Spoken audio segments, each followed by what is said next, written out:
Dear student, हमारे study channel the life line coaching centre में आप सभी का एक बार फिर से बहुत बहुत स्वागत है। आज का ये सेशन जो है आपके लिए बहुत ही ज़्यादा इम्पोर्टेंट होने वाला है, तो आप जो है इस सेशन में अंत तक बने रहें, क्योंकि आज हम पढ़ेंगे क्लास 10th एनसीईआरटी साइंस से जो है केमिस्ट्री सेक्शन से चैप्टर नंबर 2 के एमसीक्यू क्वेश्चन। चैप्टर नंबर 2 हमारा क्या भाई, तो acid basis and salt. Acid basis and salt यानी अम्ल क्षार और लवण से जो है हम आज लेकर आए हैं महत्वपूर्ण 100 प्रश्न, जो आपके एग्जाम के लिए बहुत ही ज़्यादा इम्पोर्टेंट है। तो आप इस सेशन को पूरे अच्छी तरह से कंप्लीट कीजिए।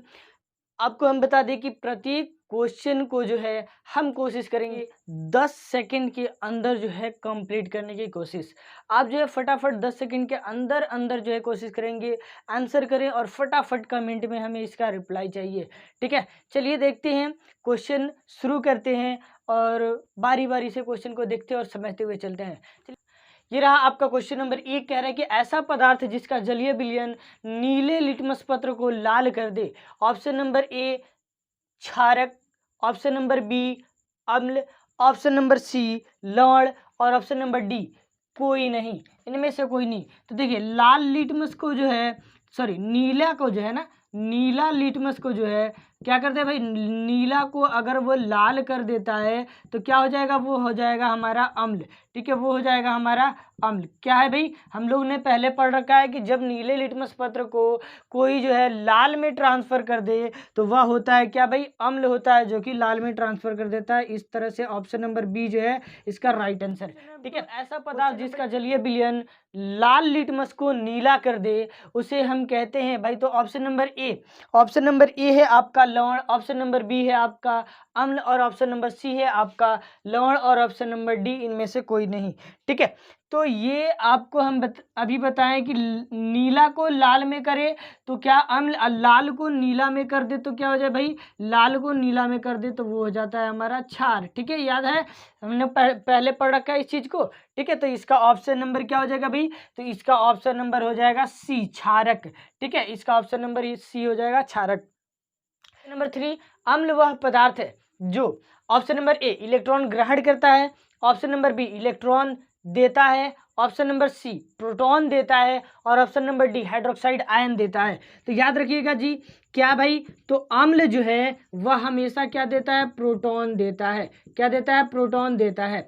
वही बात कर ले हम क्षार की, तो क्षार क्या करते हैं भाई, तो क्षारक जो होते हैं वह क्या करते हैं, प्रोटॉन, ये प्रोटॉन को देता है और ये जो है प्रोटॉन को क्या करते हैं भाई, ऑब्जॉर्ब करते हैं, यानी कि प्रोटॉन जो है ग्रहण करते हैं, यानी कि ये प्रोटॉन लेते हैं कौन, क्षारक, और अम्ल जो है क्या करते हैं भाई, प्रोटॉन को देते हैं। इस तरह से इसका ऑप्शन नंबर क्या हो जाएगा भाई, अम्ल, अम्ल जो है क्या करता है भाई, तो प्रोटॉन देता है। ऑप्शन नंबर सी जो है इसका राइट आंसर हो जाएगा। ठीक है, क्वेश्चन नंबर 4, क्षार वह पदार्थ है जो इलेक्ट्रॉन ग्रहण करता है, जो इलेक्ट्रॉन देता है, जो प्रोटॉन देता है, जो प्रोटॉन ग्रहण करता है। तो अभी हमने बताया इसका आंसर क्या हो जाएगा भाई, ऑप्शन नंबर डी प्रोटॉन ये ग्रहण करता है। क्या करता है भाई, क्षार जो है प्रोटॉन ग्रहण करता है, तो इसका ऑप्शन हो जाएगा ऑप्शन नंबर डी इसका right answer. Next question number 5। ठीक है, कह रहा है कि अम्ल व क्षार की अभिक्रिया के फलस्वरूप उत्पन्न होने वाले, फलस्वरूप यानी कि फलस्वरूप बने पदार्थ को क्या कहते हैं, ऑप्शन नंबर ए अम्ल, ऑप्शन नंबर बी लवण, ऑप्शन नंबर सी ईस्टर और ऑप्शन नंबर डी एल्कोहल। तो देखिए अम्ल और क्षार क्या होता है भाई, हम लोग ये भी पढ़ चुके हैं ना, अम्ल और क्षार जब एक दूसरे के साथ रिएक्ट करते हैं तो क्या बनाते हैं भाई, तो ये लवण तथा जल बनाते हैं, यही ना, लवण तथा जल बनाते हैं। तो भाई लवण बन रहा है ना, मीन्स की ऑप्शन नंबर क्या हो जाएगा भाई, तो लवण, ऑप्शन नंबर बी जो है इसका राइट आंसर हो जाएगा, लवण का निर्माण होगा। तो क्वेश्चन नंबर 6 है कि निम्न में से कौन अकार्बनिक अम्ल है। Option number A acetic acid, option number B lactic acid, option number C sulphuric acid और option number D methanoic acid. तो सबसे पहले बात कर लेते हैं कार्बनिक और अकार्बनिक एसिड की। तो बच्चों देखो, कार्बनिक एसिड वह होते हैं जो नेचुरली मिल जाए, जैसे कि सिरका में हम अलग से एसिड डालने नहीं जाते, नींबू में अलग से एसिड डालने नहीं जाते, दही में अलग से एसिड मिलाने नहीं जाते हैं। आपकी बात कर ली कि चींटी के डंक में हम अलग से एसिड नहीं मिलाने जाते हैं। तो ये इन सबों में जो है एसिड की मात्रा कहाँ से आती है, तो ये नेचुरली आती है, और जो नेचुरली आए उसे हम कहते हैं कार्बनिक, और जो नेचुरली नहीं आए सिंथेटिक्स किया जाए यानी कि उसे बनाया जाए, संश्लेषित किया जाए, तो उसे हम कहते हैं अकार्बनिक। तो इसमें ऑप्शन नंबर ए जो है आपका acetic acid, option number B lactic acid, option number C क्या है भाई sulphuric acid, option number D जो है क्या है भाई तो मेथोनिक। तो एसिटिक क्या होता है भाई, तो ये मिल जाता है आपको सिरका में, ठीक है, ये मिल जाता है आपको सिरका में। लैक्टिक एसिड ये मिल जाता है आपको दही में, ठीक है। Option number C sulphuric acid, तो ये तो चलिए ऑप्शन नंबर डी पहले देख लेते हैं। तो मेथेनोइक एसिड आपको मिल जाता है क्या भाई मेथेनोइक, तो ये मिल जाता है आपको चींटी में, क्या होता है भाई चींटी में मिल जाता है। तो बचा यही ना option number C sulphuric acid इसका राइट आंसर। चलिए ठीक है, क्वेश्चन नंबर 7, निम्न में से कौन कार्बनिक अम्ल है। तो कार्बनिक अम्ल ऑप्शन है पहला acetic acid, option number B lactic acid, option number C sulphuric acid, और ऑप्शन नंबर डी ए और बी दोनों। तो ये हो जाएगा आपको ए और बी दोनों, यानी कि ए और बी दोनों, यानी ऑप्शन नंबर क्या हो जाएगा भाई D is the right answer. Option number D is the right answer, क्योंकि एसिटिक एसिड अभी हमने बताया कि सिरका में मिल जाता है, लैक्टिक एसिड आपको कहाँ मिल जाता है भाई तो अम्ल में दही में मिल जाता है। तो इस तरह से दोनों जो है नेचुरली एसिड हो गए, मीन्स कि वह कार्बनिक एसिड हो गए। चलिए ठीक है, आई होप कि कार्बनिक और अकार्बनिक क्लियर है। चलिए नेक्स्ट क्वेश्चन हमारा है क्या भाई, तो एक प्रबल अम्ल ऑप्शन नंबर ए जल में अच्छी तरह से आयनित होता है, ऑप्शन नंबर बी जल में अच्छी तरह से आयनित नहीं होता है, ऑप्शन नंबर सी जल में थोड़ा थोड़ा आयनित होता है, ऑप्शन नंबर डी सभी।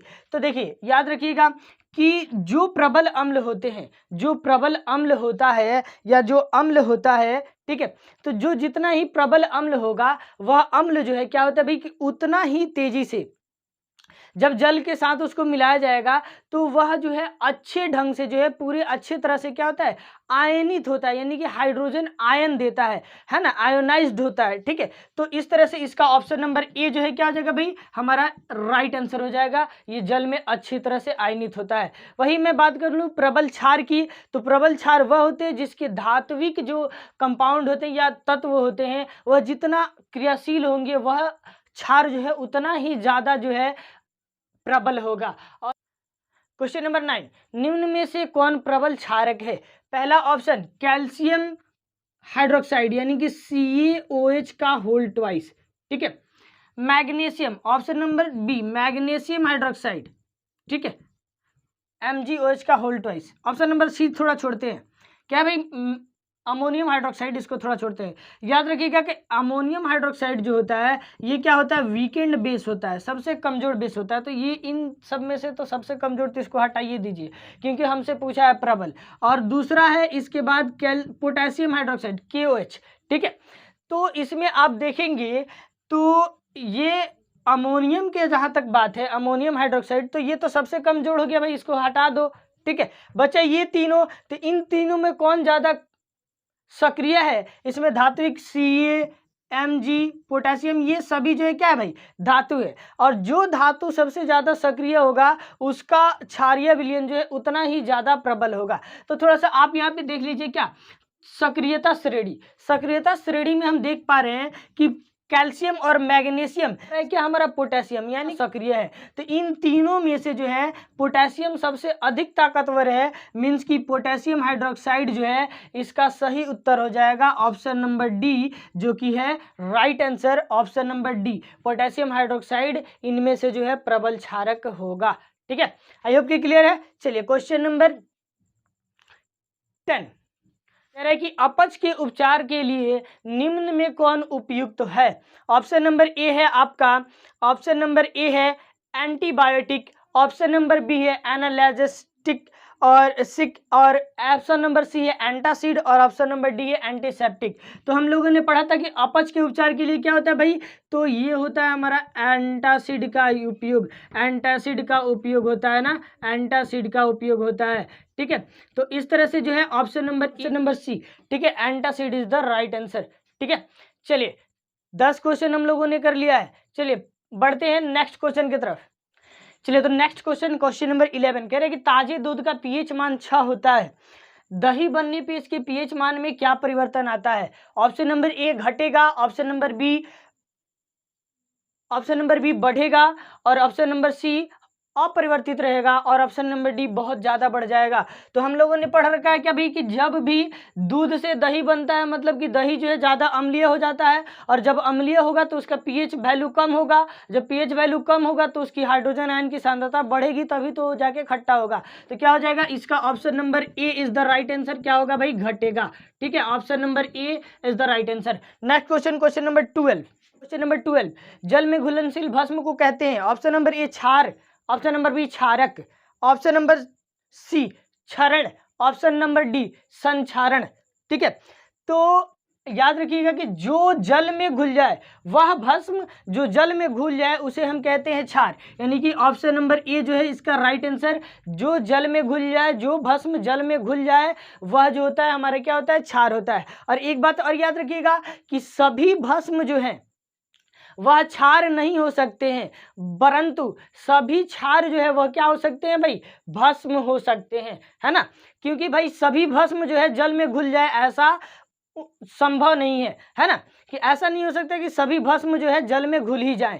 ठीक है, कुछ ऐसे भी भस्म होंगे जो जल में नहीं घुलेंगे, और जो जल में नहीं घुलेंगे उसे हम क्षार नहीं कह सकते हैं। और जो क्षार जो है क्या होता है कि वह ऐसा भस्म होता है जो जल में अच्छी तरह से घुल जाए। ठीक है, चलिए क्वेश्चन नंबर 13 कह रहा है कि सभी अम्ल जल में घुलकर प्रदान करते हैं, जल में घुलकर प्रदान करते हैं। Option number A hydroxide ion, option number B hydrogen ion, option number C electron, और option number D neutron, option number D neutron.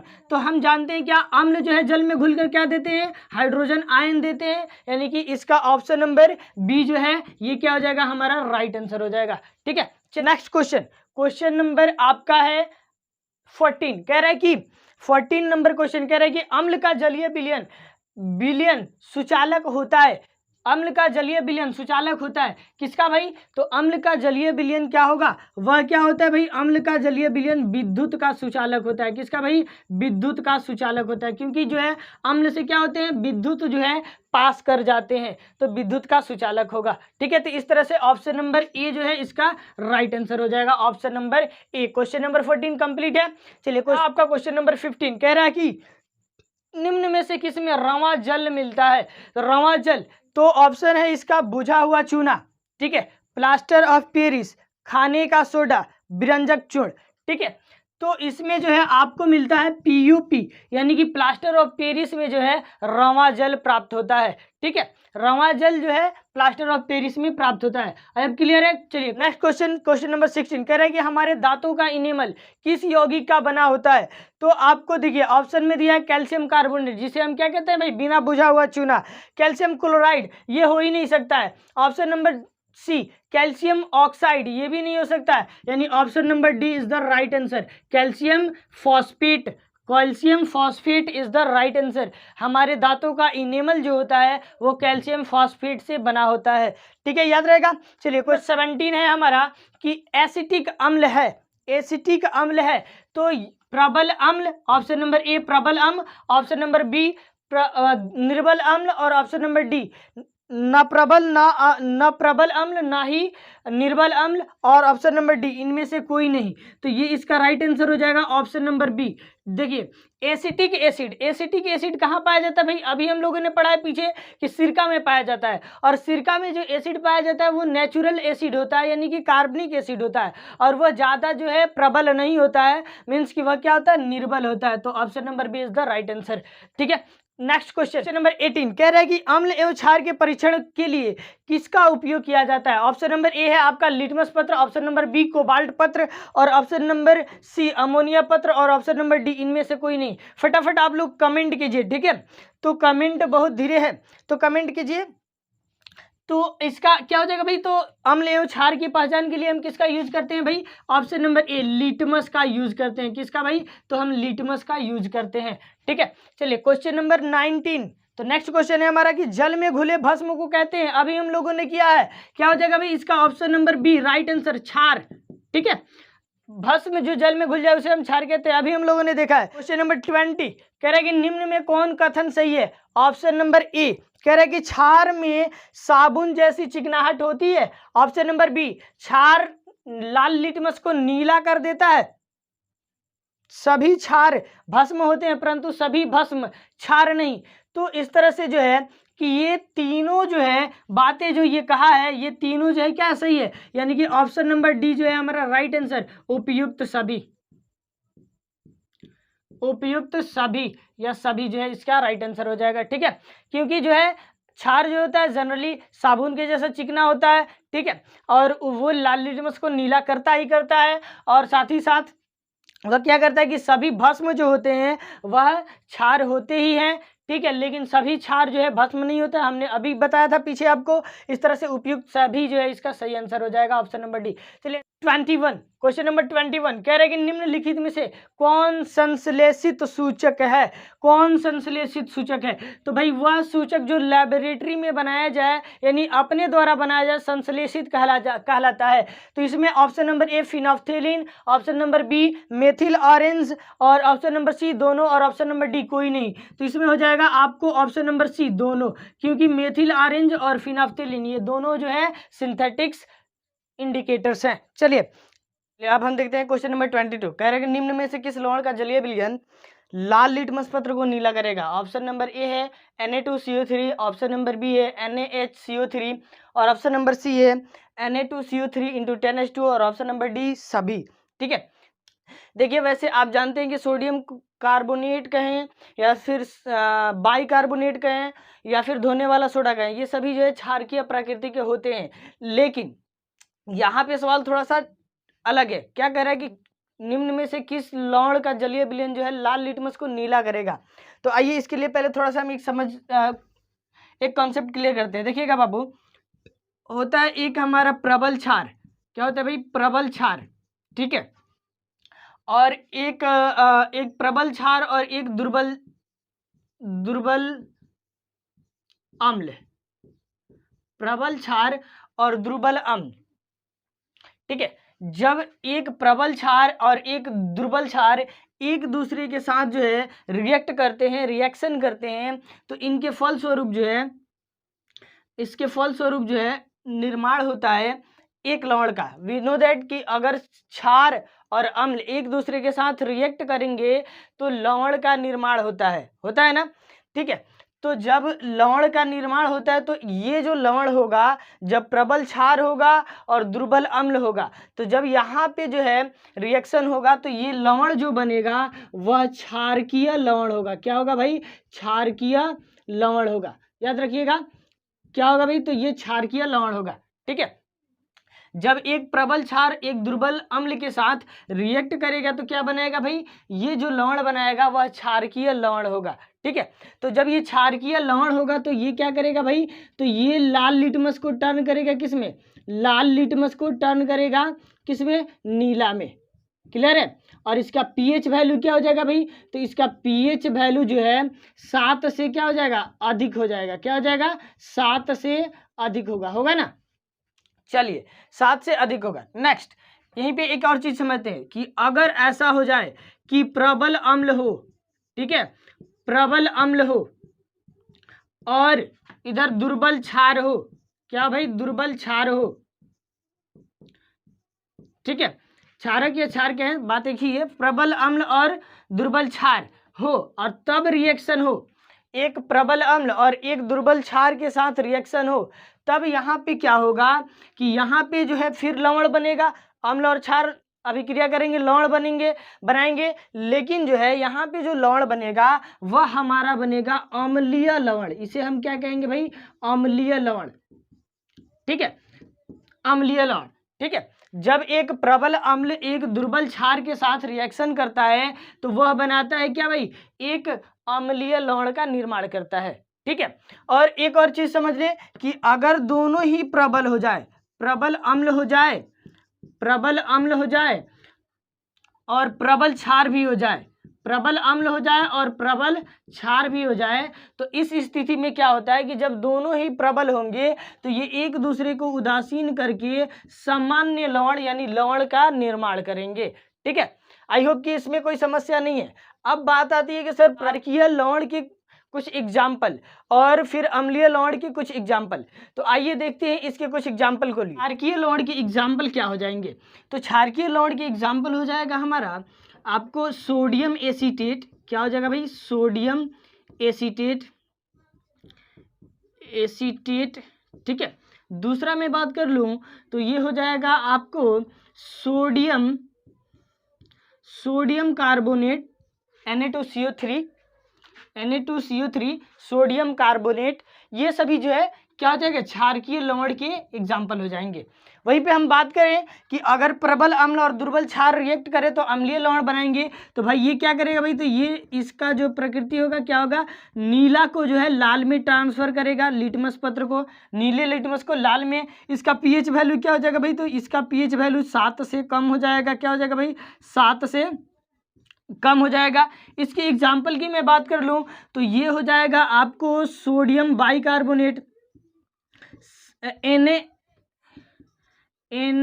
NaHCO3 sodium bicarbonate. ठीक है, दूसरे और एग्जाम्पल की मैं बात करूं तो वो हो जाएगा आपका एल्यूमिनियम क्लोराइड AlCl3, वो हो जाएगा आपको अमोनियम क्लोराइड NH4Cl3। ठीक है, तो ये सभी जो है किसके एग्जाम्पल हो गए भाई? तो जब प्रबल अम्ल दुर्बल क्षार के साथ रिएक्ट करे तो अम्लीय लवण बनाएगा, नीला लिटमस को लाल में ट्रांसफर करेगा, इसका पीएच वैल्यू 7 से कम होगा। और ये जो है एग्जाम्पल के तौर पे क्या हो जाएंगे? Sodium bicarbonate, aluminium chloride, ammonium chloride, ये सभी जो है इसके एग्जाम्पल हो जाएंगे। तो आई होप कि अब जो है आपको क्षारकीय लवण और अम्लीय लवण और प्रबल क्षार प्रबल अम्ल के बीच का जो लवण का निर्माण होगा वो आपको अच्छे ढंग से समझ में आ गया है। चलिए अब हम देखते हैं क्वेश्चन को। चलिए इसको हटाइए। अब देखिए क्वेश्चन नंबर 22 को फिर से कह रहा है कि निम्न में से किस लवण का जलीय विलयन लाल लिटमस को नीला कर देगा? Option number A sodium carbonate, option number B sodium bicarbonate, option number C Na2CO3 × 10H2 और ऑप्शन नंबर डी इन सभी। ठीक है, चलिए तो इसमें अब आप बताओ हमें क्या हो जाएगा भाई? तो इसका option number A is the right answer. क्या हो जाएगा भाई? सोडियम कार्बोनेट, क्योंकि ये जो है एक क्षारकीय लवण है और क्षारकीय लवण जो है लाल लिटमस को नीला में कन्वर्ट करता है। ठीक है, तो क्वेश्चन नंबर 23 कह रहा है कि वह सूचक जो अम्ल के साथ लाल रंग में बदल जाता है, वह सूचक जो अम्ल के संपर्क में आता है मतलब साथ में जाता है तो लाल रंग में बदल जाता है। ऑप्शन नंबर ए हल्दी एवं लिटमस। देखिएगा ध्यान से, क्वेश्चन बहुत इंपॉर्टेंट है। कह रहे कि हल्दी एवं लिटमस। दूसरा ऑप्शन फिनोफ्थेलिन और मेथिल ऑरेंज, और ऑप्शन नंबर सी लिटमस और मेथिल ऑरेंज, और ऑप्शन नंबर डी फिनोफ्थेलिन और लिटमस। ठीक है, तो देखिए क्वेश्चन नंबर 23 है ना। चलिए इससे पहले थोड़ा हम इस चीज को देखते हैं। आइए हम समझते हैं थोड़ा सा सूचक को देखते हैं। देखिएगा प्राकृतिक सूचक। ठीक है, प्राकृतिक सूचक में आप देख रहे हैं कि सूचक जो है, सूचक में जो है लिटमस जो है वह क्या हो रहा है कि अम्ल के साथ किस रंग में बदल जा रहा है? तो लाल रंग में बदल जा रहा है। वही क्षार में जा रहा है तो क्या हो जा रहा है भाई? तो वही क्षार में जा रहा है तो नीला हो जा रहा है। दूसरी तरफ से देखिए तो यहाँ पे आप देख रहे हैं कि लाल पत्ता गोभी जो है वह जो है अम्ल के संपर्क में आ रहा है, लाल हो जा रहा है, लाल ही रह रहा है। ठीक है, और जब वो क्षार के संपर्क में आ रहा है हरा हो जा रहा है। ठीक है, चुकंदर की मैं बात कर लूँ तो चुकंदर जो है लाल ही रह जा रहा है, और अगर जो है लाल हो जा रहा है और जो है अम्ल के संपर्क में आ रहा है तो, और साथ ही साथ उधर क्षार के संपर्क में पीला हो जा रहा है। ठीक है, उसी तरह से हल्दी है, और ये आपका उसके बाद मैं बात कर लूँ तो ये तो थे हमारे प्राकृतिक सूचक। इसको आप देखिए, इसके बाद जो है थोड़ा सा हम देखते हैं संश्लेषित सूचक। ठीक है, तो संश्लेषित सूचक में आते हैं मेथिल ऑरेंज और फिनाफ्थेलिन। तो देखिए मेथिल ऑरेंज जो है अम्ल के संपर्क में आकर क्या हो जा रहा है भाई? तो लाल हो जा रहा है, और वही क्षार के साथ जाकर पीला हो जा रहा है। दूसरा फिनाफ्थेलिन जो है वह रंगहीन रह रहा है, और तीसरा उसमें जो है फिनाफ्थेलिन का जो है क्षार के साथ जा रहा है तो वो क्या हो जा रहा है, रंग जो है उसका गुलाबी हो जा रहा है, ठीक है। और उसके बाद आप गंधीय सूचक, तो गंधीय सूचक की इसमें ज़रूरत ही नहीं है, ठीक है, उसको आगे का भी देख लेंगे। या फिर आप देख लीजिए गंधीय सूचक क्या होता है, प्याज होता है, वनीला होता है, लौंग का तेल होता है। ये क्या होते हैं भाई, अम्ल के साथ कोई परिवर्तन नहीं करता है, और प्याज जो है अम्ल के साथ कोई परिवर्तन नहीं करता है। वहीं पे जो है आपको वनीला हो जाए या फिर लौंग का तेल हो जाए तो इसका जो गंध है अम्ल के साथ जैसा रहता है वैसे ही रिटेन रहता है, और वही क्षार के साथ जब जाते हैं तो इन तीनों का जो है क्या होता है भाई, क्या कहते हैं, ये अपना जो है गंध जो है खो देते हैं, यानी कि इनका गंध जो है कम हो जाता है, ठीक है। चलिए अब करते हैं क्वेश्चन को, क्वेश्चन नंबर 23। तो कह रहा है कि वह सूचक जो अम्ल के साथ लाल हो जाता है, तो वह सूचक जो अम्ल के साथ लाल होता है, तो अम्ल के साथ क्या होता है भाई, सबसे पहला मैं बात कर लूं तो उसमें आपको क्या दिखाया हमने कि लिटमस के साथ जो है अम्ल लाल होता है, सबसे पहला लिटमस के साथ। और दूसरा हमने क्या दिखाया कि मेथिल ऑरेंज के साथ क्या होता है भाई, तो मेथिल ऑरेंज के साथ भी लाल होता है, ठीक है, मेथिल ऑरेंज के साथ लाल होता है, मेथिल ऑरेंज के साथ क्या होता है, लाल होता है। तो आप देखिए इन सभी ऑप्शन को देखें तो हल्दी में जो है कि वह पीला हो जाता है, लिटमस में तो लाल ही रहता है, तो ये ऑप्शन नंबर ए होगा नहीं। ऑप्शन नंबर बी, फिनोफ्थेलिन में कोई रंग ही नहीं आता है अम्ल का, ठीक है। ऑप्शन नंबर सी देख लिए तो यही हो जाएगा हमारा लिटमस और मेथिल ऑरेंज जिसमें लाल होता है। और फिर फिनोफ्थेलिन दिया तो फिनोफ्थेलिन का तो रंगहीन होता है, तो भाई लिटमस में और मेथिल ऑरेंज में ये दोनों क्या हो जाते हैं, टर्न होते हैं लाल में, ठीक है। अम्ल जो है लिटमस और मेथिल ऑरेंज में क्या होता है, बदल जाता है लाल रंग में, ठीक है। चलिए आई होप कि ये क्वेश्चन समझ में आ चुका है। चलिए क्वेश्चन नंबर 24 देखते हैं।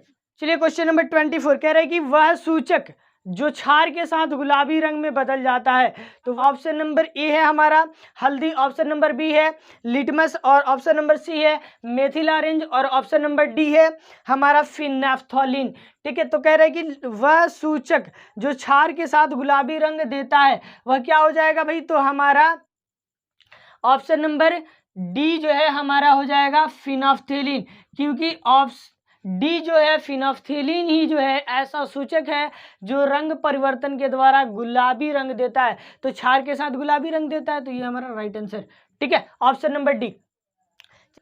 नेक्स्ट क्वेश्चन नंबर 25 कह रहे कि सार्वत्रिक सूचक शुद्ध जल का कौन सा रंग देता है, तो सार्वत्रिक सूचक जो है शुद्ध जल का ऑप्शन नंबर ए है, कह रहा है कि लाल, ऑप्शन नंबर बी है कह रहा है हरा, और ऑप्शन नंबर सी नीला, और ऑप्शन नंबर डी बैगनी। तो इसका राइट आंसर हो जाएगा बी हरा। सार्वत्रिक सूचक जो है, ठीक है, सार्वत्रिक सूचक जो है शुद्ध जल का हरा रंग देता है, ठीक है, याद रहेगा हरा रंग देता है। 26 क्वेश्चन नंबर 26 कह रहा है धातु के कार्बोनेट अम्ल से अभिक्रिया करके क्या बनाते हैं, ठीक है। तो ऑप्शन नंबर ए है आपका लवण, ऑप्शन नंबर बी है जल, और ऑप्शन नंबर सी है कार्बन डाइऑक्साइड, और ऑप्शन नंबर डी है तीनों, ठीक है, कि लवण जल और कार्बन डाइऑक्साइड तीनों। तो देखिए तो धातु के कार्बोनेट, यानी कि कोई धातु जो है कार्बोनेट से अभिक्रिया करती है, तो हमने क्या पढ़ा है कि कार्बोनेट से अभिक्रिया करती है तो क्या बनाती है कि वह जल का भी निर्माण करती है, लवण का भी निर्माण करती है, साथ ही साथ कार्बन डाइऑक्साइड गैस भी उत्सर्जित करती है, निकालती है, ठीक है। तो इस तरह से इसका राइट आंसर हो जाएगा हमारा ऑप्शन नंबर डी। इसमें क्या होता है भाई कि तीनों निकलती है। अब थोड़ा सा यहाँ पे दिमाग लगाने वाला ये चीज़ है कि यहाँ पे 3 ऑप्शन दिया गया है, जो उसमें आपको लवण दे दिया, जल दे दिया और कार्बन डाइऑक्साइड दे दिया, तो ये तो तीनों बनाता है ना। अगर ये ऑप्शन नंबर डी को हम नहीं पढ़ते तो हम नहीं पढ़ पाते कि इसमें राइट आंसर क्या होगा।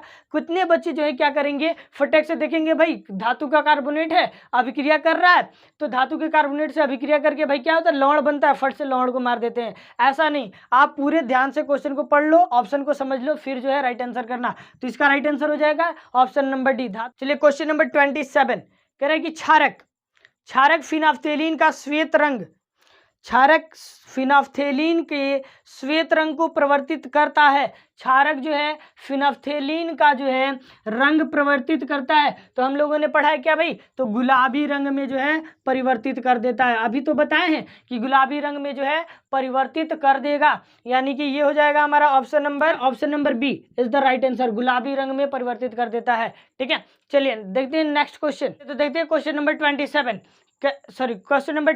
कह रहा है कि लवण का एक सूत्र इकाई में जल के निश्चित अणुओं की संख्या कहलाती है।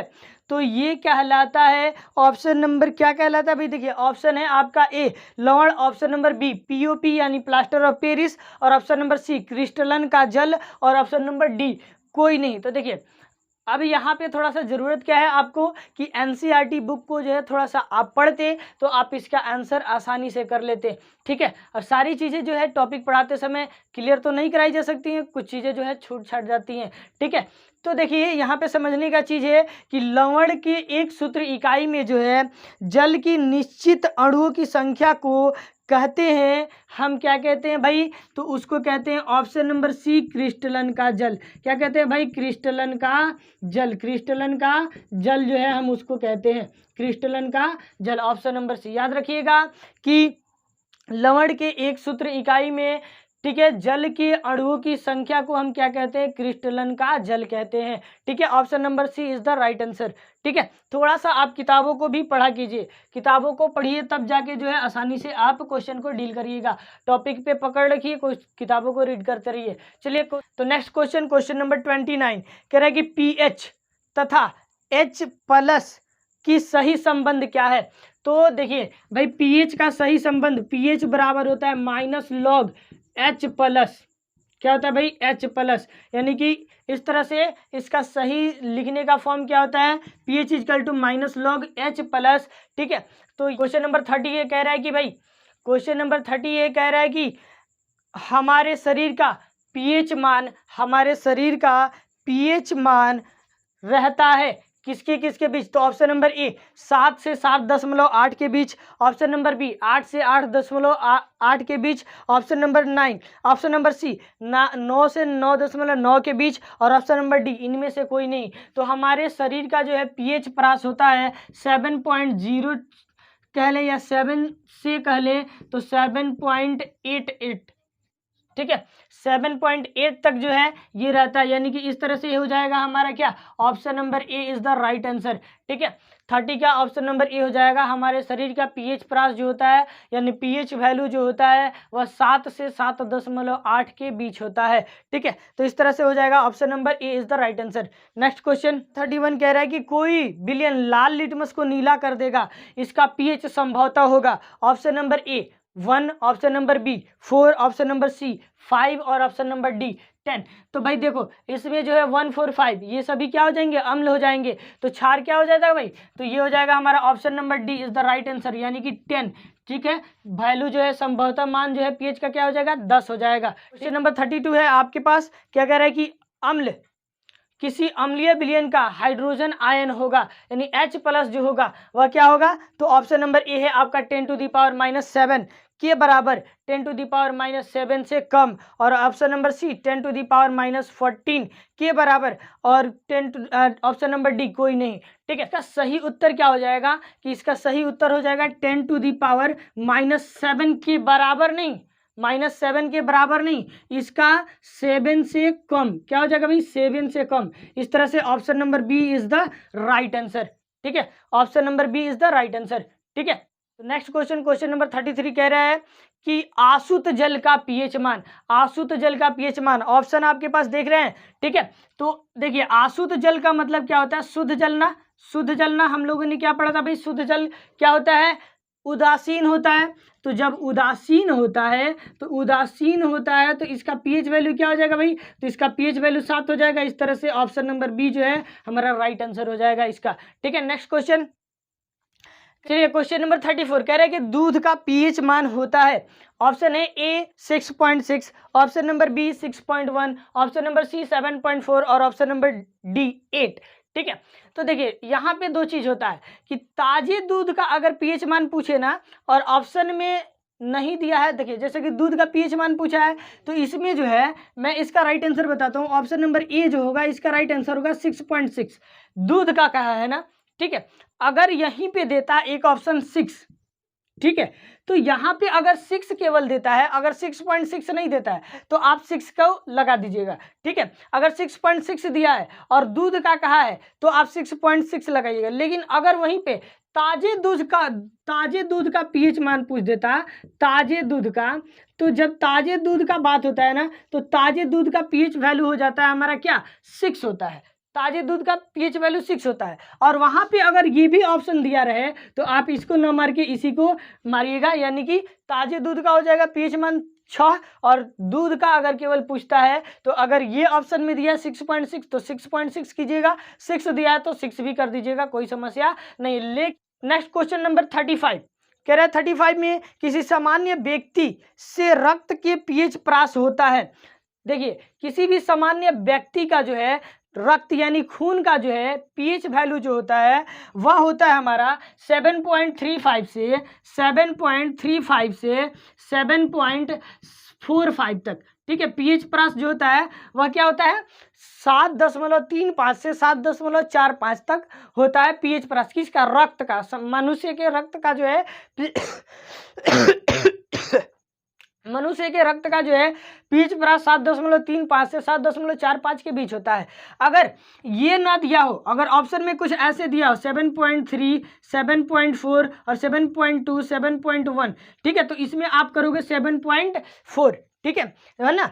कि अगर केवल कहे कि मनुष्य के रक्त का पीएच मान होता है और ऑप्शन कुछ इस तरह से दिया हो तो आप करिएगा 7.4। अगर पीएच परास दिया है यानी कि बीच दिया है कुछ बीच, तो आप जो है इसको करोगे 7.35 से 7.45 तक। तो इस तरह से इसका option number C is the right answer. 7.35 से 7.45 के बीच मनुष्य के रक्त का पीएच परास होता है। चलिए नेक्स्ट क्वेश्चन 36 कह रहे कि उदासीन जल का पीएच मान होता है। भाई उदासीन जल क्या होता है, आसुत जल होता है ना, तो आसुत जल का पीएच वैल्यू अभी हमने तो बताया 7 होता है, तो आसुत जल का पीएच वैल्यू 7 होता है, तो इसका option number D is the right answer. आप क्वेश्चन नंबर 37 कह रहे कि टमाटर के रस का पीएच होता है, तो टमाटर के रस का पीएच है option number A 4.0 to 4.4, option number B 3.0 to 3.4, और ऑप्शन नंबर सी 5.0 to 5.4, और ऑप्शन नंबर सी 6.0 to 6.4, ठीक है।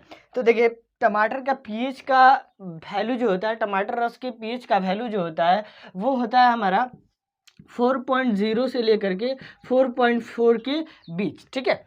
तो टमाटर के रस का पीएच वैल्यू जो होता है वो होता है हमारा 4.0 to 4.4 के बीच। इसके बीच जो है हमारा टमाटर के रस का पीएच वैल्यू होता है, मीन्स कि इसका option number A is the right answer. Option number A is the right answer. चलिए नेक्स्ट क्वेश्चन नंबर 38 कह रहा है कि मनुष्य के मूत्र का पीएच मान होता है। ऑप्शन नंबर ए है आपके 4.0 to 4.4, option number B 3.0 to 3.4, option number C 5.0 to 5.7 and option number D 6.0 to 6.4। मूत्र का पीएच वैल्यू जो है वो होता है हमारा 5.5 to 5.7 के बीच, ठीक है। तो आप ऑप्शन में थोड़ा सा ठीक कर लीजिएगा, ठीक है। तो ये मनुष्य के मूत्र का पीएच वैल्यू होता है 5.5 to 5.7, मीन्स कि option number C is the right answer. मनुष्य के मूत्र का पीएच वैल्यू 5.5 to 5.7।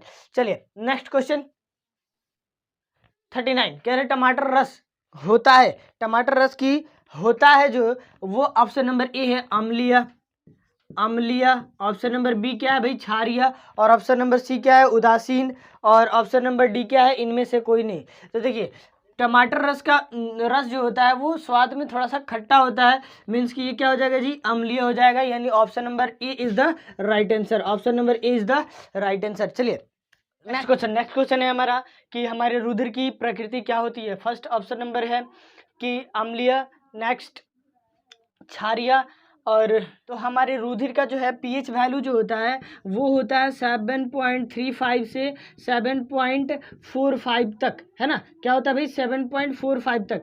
तो जब 7.35 से 7.45 तक हमारे रुधिर की प्रकृति होती है, सॉरी पीएच वैल्यू होता है, मीन्स कि इसके बीच जो आने वाला होगा वो क्या हो जाएगा भाई, तो ये हो जाएगा हमारा क्षारीय, ठीक है। तो हमारे रुधिर की प्रकृति क्या हो जाएगी भाई क्षारीय हो जाएगी, ठीक है। चलिए नेक्स्ट क्वेश्चन देखते हैं। क्वेश्चन नंबर 41 कह धातु के ऑक्साइड की प्रकृति होती है तो अम्लीय, और इस तरह से जो है हमारा राइट आंसर हो जाएगा option number B is the right answer अम्लीय, ठीक है। क्वेश्चन नंबर 42 कह रहे कि धातुओं की ऑक्साइड होती है, तो देखिए भाई अधातु का ऑक्साइड होती है क्षारीय प्रकृति, सॉरी अम्लीय प्रकृति के, और धातु के ऑक्साइड जो होते हैं वो होते हैं क्षारीय प्रकृति के। तो धातु का ऑक्साइड क्या हो जाएंगे भाई हमारे, ये हो जाएगा हमारा क्षारीय प्रकृति का, इस तरह से हो जाएगा option number B. Option number B is the right answer. Option number B क्षारीय प्रकृति के होते हैं। ठीक है, नेक्स्ट क्वेश्चन देखते हैं। Question number 43। क्वेश्चन नंबर 43 कह रहा है कि जठर रस का पीएच मान होता है। तो जठर रस होता क्या है? तो देखिए, जठर रस जो होता है हमारे पेट में आमाशय में जो है उत्सर्जित होने वाला एक रस होता है जो हमारे पाचन क्रिया में जो है हेल्प करता है। तो जठर रस का पीएच मान क्या होता है? देखिए, ऑप्शन नंबर ए है 1.2, ऑप्शन नंबर बी है 4.0 to 4.4, ऑप्शन नंबर सी है 5.0 to 5.7 और ऑप्शन नंबर डी कोई नहीं। ठीक है, तो जठर रस का जो है पीएच वैल्यू होता है 1.2। इस तरह से हो जाएगा, option number A is the right answer. ठीक है, यानी कि आमाशय में जो रस उत्पन्न होता है जो हमारे पाचन क्रिया में हेल्प करता है, मदद करता है, उसे हम बोलते हैं जठर रस और उसका पीएच वैल्यू होता है 1.2। ऐसे जो है option number A is the right answer. चलिए नेक्स्ट क्वेश्चन, क्वेश्चन नंबर 44 कह रहा है कि मुंह में पीएच मान कितने से कम होने पर दांतों का क्षय शुरू हो जाता है? तो देखिए, दांतों का क्षय प्रारंभ होता है किस भाई? ऑप्शन नंबर ए है हमारा 4.5 से कम, ऑप्शन नंबर बी 5.5 से कम, ऑप्शन नंबर सी 6.5 से कम और ऑप्शन नंबर डी 7.5 से कम। तो देखिए, दांतों का क्षय जो है बच्चों ये हो जाता है हमारा 5.5 से कम पर। देखिए, जब दांत मुंह का जो है पीएच मान 5.5 से कम होता है तो हमारे दांतों का क्षय होना शुरू होता है। क्यों? क्योंकि उस समय जो है हमारे मुंह का वातावरण जो है बहुत ही ज़्यादा अम्लीय होने के कारण दांतों का क्षय होना प्रारंभ हो जाता है। और इसीलिए जो है हमें रिकमेंड किया जाता है किसके लिए भाई? तो टूथपेस्ट यूज़ करने के लिए। तो इसका मतलब क्या होता है भाई कि टूथपेस्ट हमारा क्या होता है भाई? क्षारीय प्रकृति के होता है और क्षारीय प्रकृति के होने के कारण जो है हमारे मुंह की अम्लीयता के साथ अभिक्रिया करके जो है उसे उदासीन कर देता है और जो है हमारे दांतों का क्षय होना रुक जाता है। तो इस तरह से हमारा option number B is the right answer. Option number B is the right answer. दांतों का क्षय होना कब प्रारंभ होता है? तो 5.5 से कम होने पर जो है उसका दांतों का क्षय प्रारंभ हो जाता है। नेक्स्ट क्वेश्चन, क्वेश्चन नंबर 45 कह रहा है कि पीएच में पी पुषांश सूचक होता है जिसका अर्थ है पी एच का।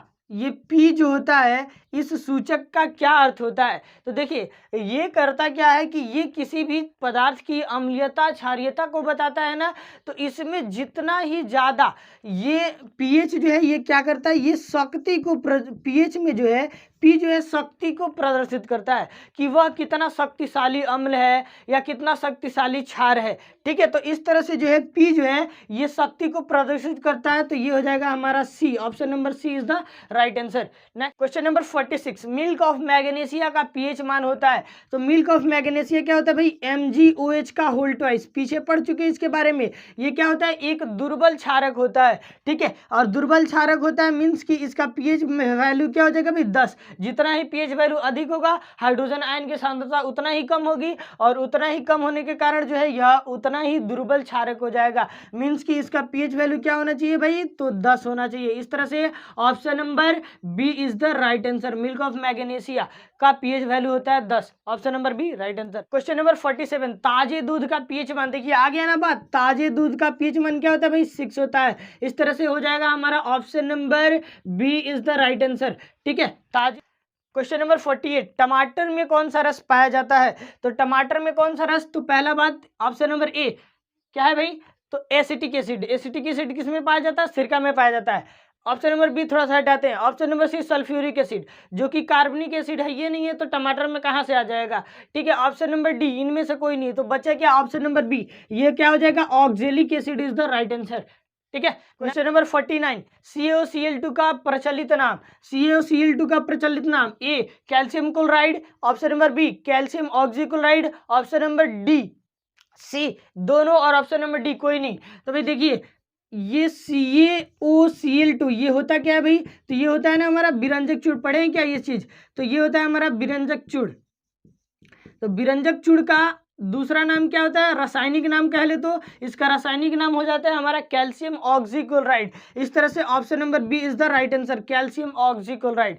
ठीक है, नेक्स्ट क्वेश्चन नंबर 50 कह रहा है कि बेकिंग सोडा या खावा सोडा का अणु सूत्र। बेकिंग सोडा को हम खावा सोडा भी बोलते हैं, तो उसका अणु सूत्र क्या होता है? तो बेकिंग सोडा क्या होता है? सोडियम बाइकार्बोनेट, NaHCO3 है ना, सोडियम बाइकार्बोनेट। यानी कि option number B is the right answer, sodium bicarbonate. Option number B is the right answer. ठीक है, बेकिंग सोडा या खावा सोडा को हम क्या कहते हैं, सोडियम बाइकार्बोनेट, ये होता है हमारा NaHCO3। ठीक है, नेक्स्ट क्वेश्चन, क्वेश्चन नंबर 51, धोने वाला सोडा का सूत्र, धोने वाला सोडा का सूत्र होता है भाई, तो ये होता है sodium bicarbonate Na2CO3 into 10H2O into 10H2O। धोने वाला सोडा का जो है अणु सूत्र होता है Na2CO3 इंटू 10H2O। ये कैसे प्राप्त होता है भाई, तो सोडियम बाइकार्बोनेट को गर्म करने पे जो है सोडियम कार्बोनेट प्राप्त होता है और क्रिस्टलीकृत करने पर 10H2O प्राप्त होता है। तो इस तरह से ऑप्शन नंबर डी क्या हो जाएगा, right answer. Option number D is the right answer.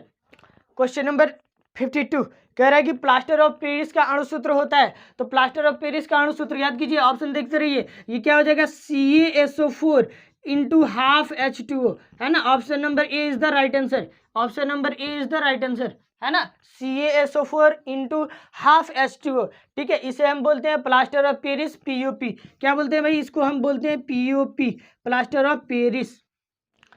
Question number 53 कह रहा है कि बेकिंग सोडा को गर्म करने पे कौन सा यौगिक बना यौगिक होता है, तो बेकिंग सोडा क्या होता है भाई, अभी हमने पढ़ाया आपको NaHCO3 बेकिंग सोडा होता है ना। जब हम इसको गर्म करते हैं तो क्या प्राप्त होता है, हमें सोडियम कार्बोनेट प्राप्त होता है, यानी धोने वाला सोडा प्राप्त होता है Na2CO3।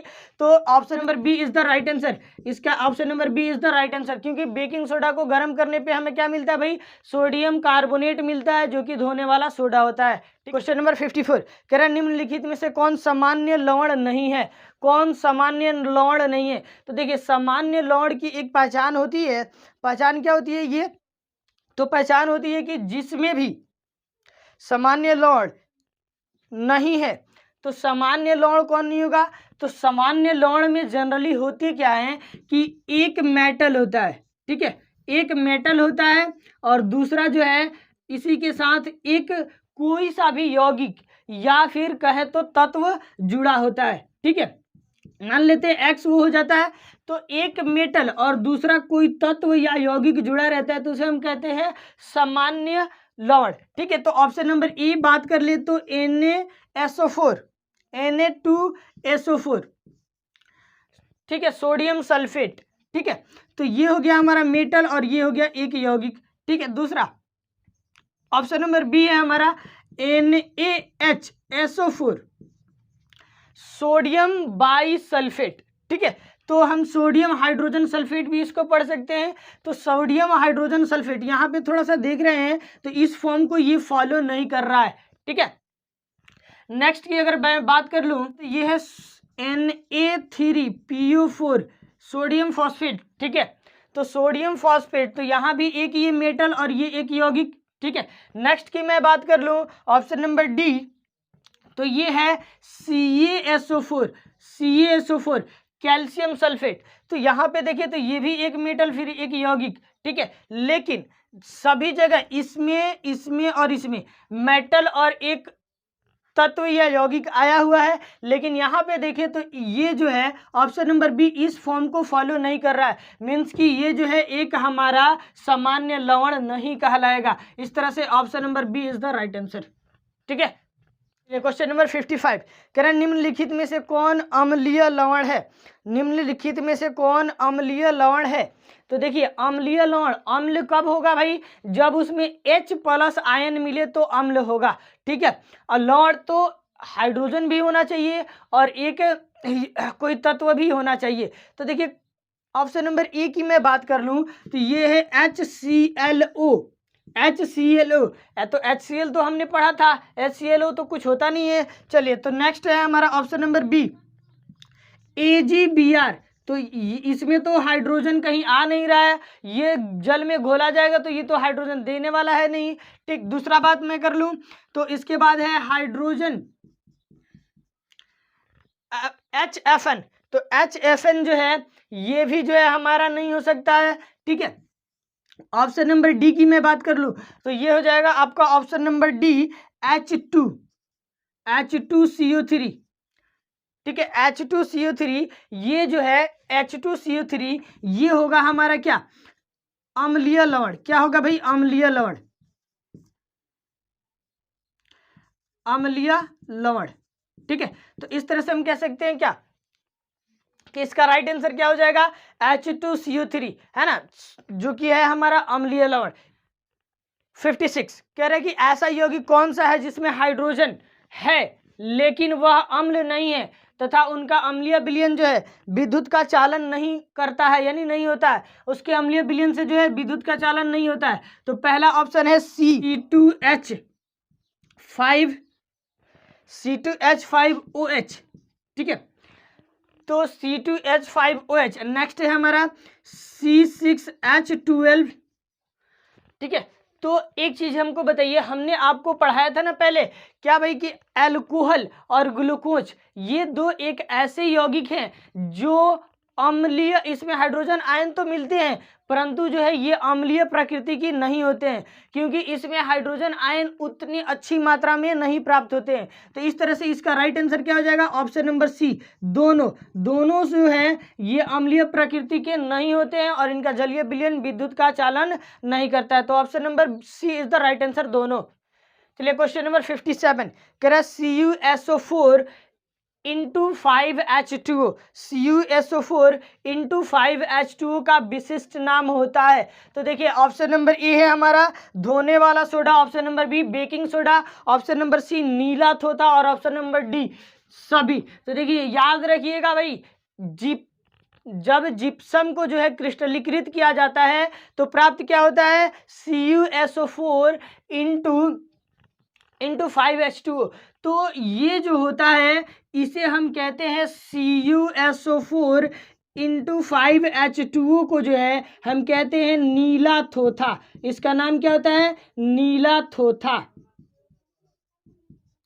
नीला थोथा, यानी option number C is the right answer. याद रखिएगा क्वेश्चन बहुत इंपॉर्टेंट है, CuSO4 इंटू 5H2O को हम क्या बोलते हैं भाई, नीला थोथा बोलते हैं। Option number C is the right answer. Next question 58 कह रहा है Na2CO3 के क्रिस्टलन में कितने जल के अणु होते हैं। तो भाई Na2CO3 क्या होता है भाई, सोडियम कार्बोनेट होता है क्या, यानी धोने वाला सोडा होता है क्या।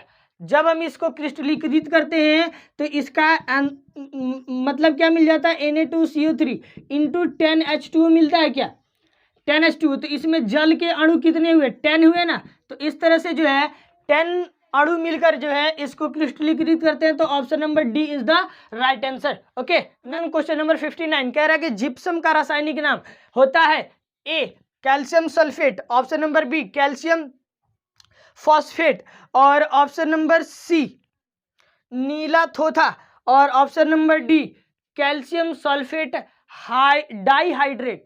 ठीक है, तो देखिए जिप्सम का रासायनिक नाम जो होता है ऑप्शन नंबर डी यानी कि calcium sulphate dihydrate is the right answer. Option number D is the right answer, calcium sulphate dihydrate. Gypsum का रासायनिक नाम होता है कैल्शियम सल्फेट डाइहाइड्रेट, याद रहेगा। चलिए नेक्स्ट क्वेश्चन 60 कह रहा है कि कैल्शियम कार्बोनेट का रूप है, कैल्शियम कार्बोनेट का रूप है। तो calcium carbonate CaCO3 calcium carbonate, इसी को बोलते हैं ना कैल्शियम कार्बोनेट। तो इसका रूप जो होता है इसे हम कहते हैं चूना पत्थर, इसे हम क्या बोलते हैं भाई, चूना पत्थर।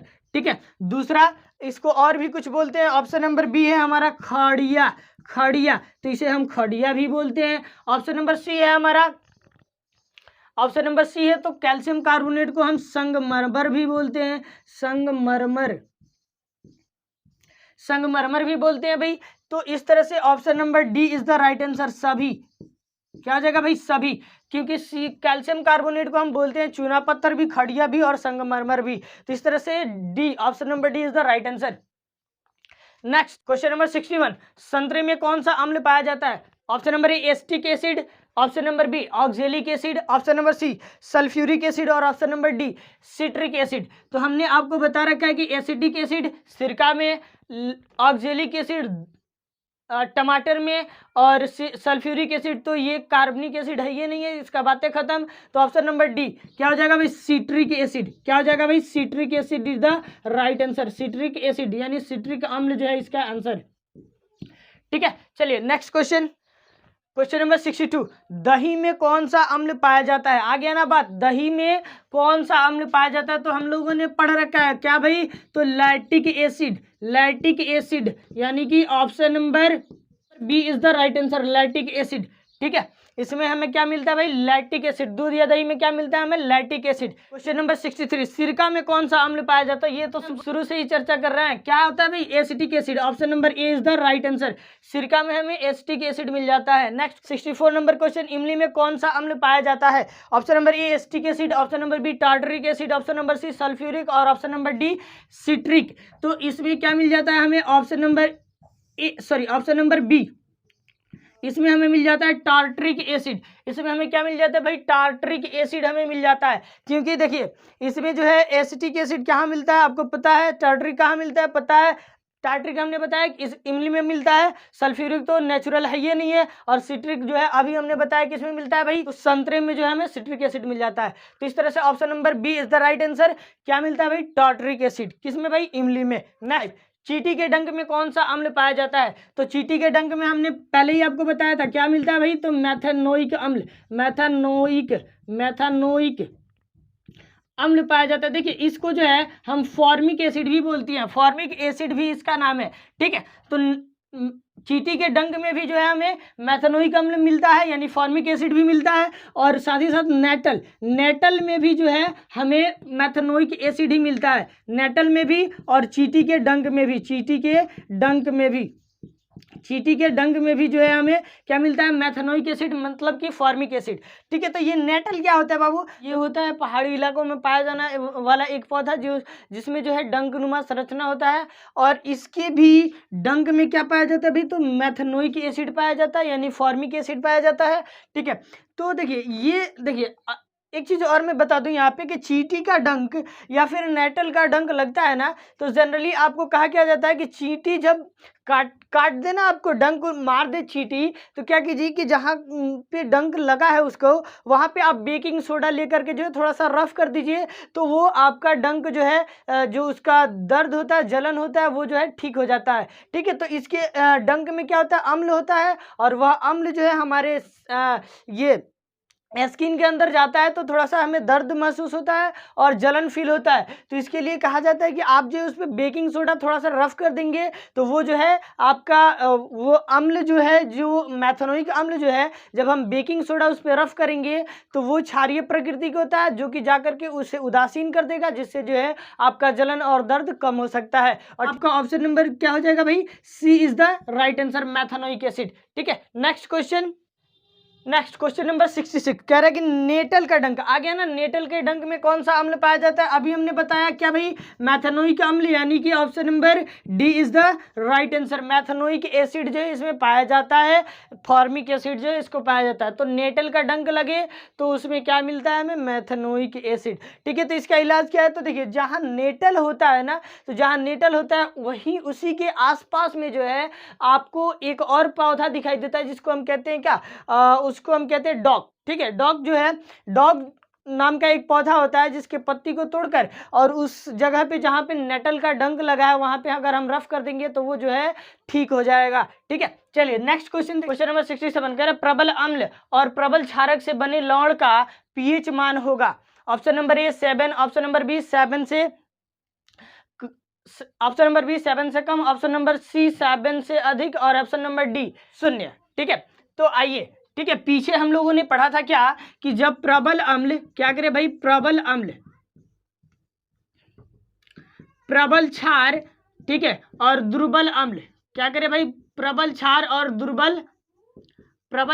दुर्बल अम्ल जब रिएक्ट करे तो क्या बनाते हैं, क्षारीय लवण, यही ना, क्षारीय लवण। जब क्षारीय लवण बनाएंगे तो इसका पीएच वैल्यू क्या हो जाएगा, 7 से अधिक होगा ना, 7 से अधिक होगा।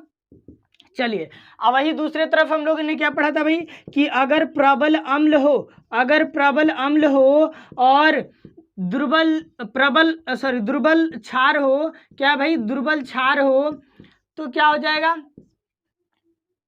सर यहाँ पे क्षारी लिख दे क्या, यहाँ पे होगा अम्ल, ठीक है।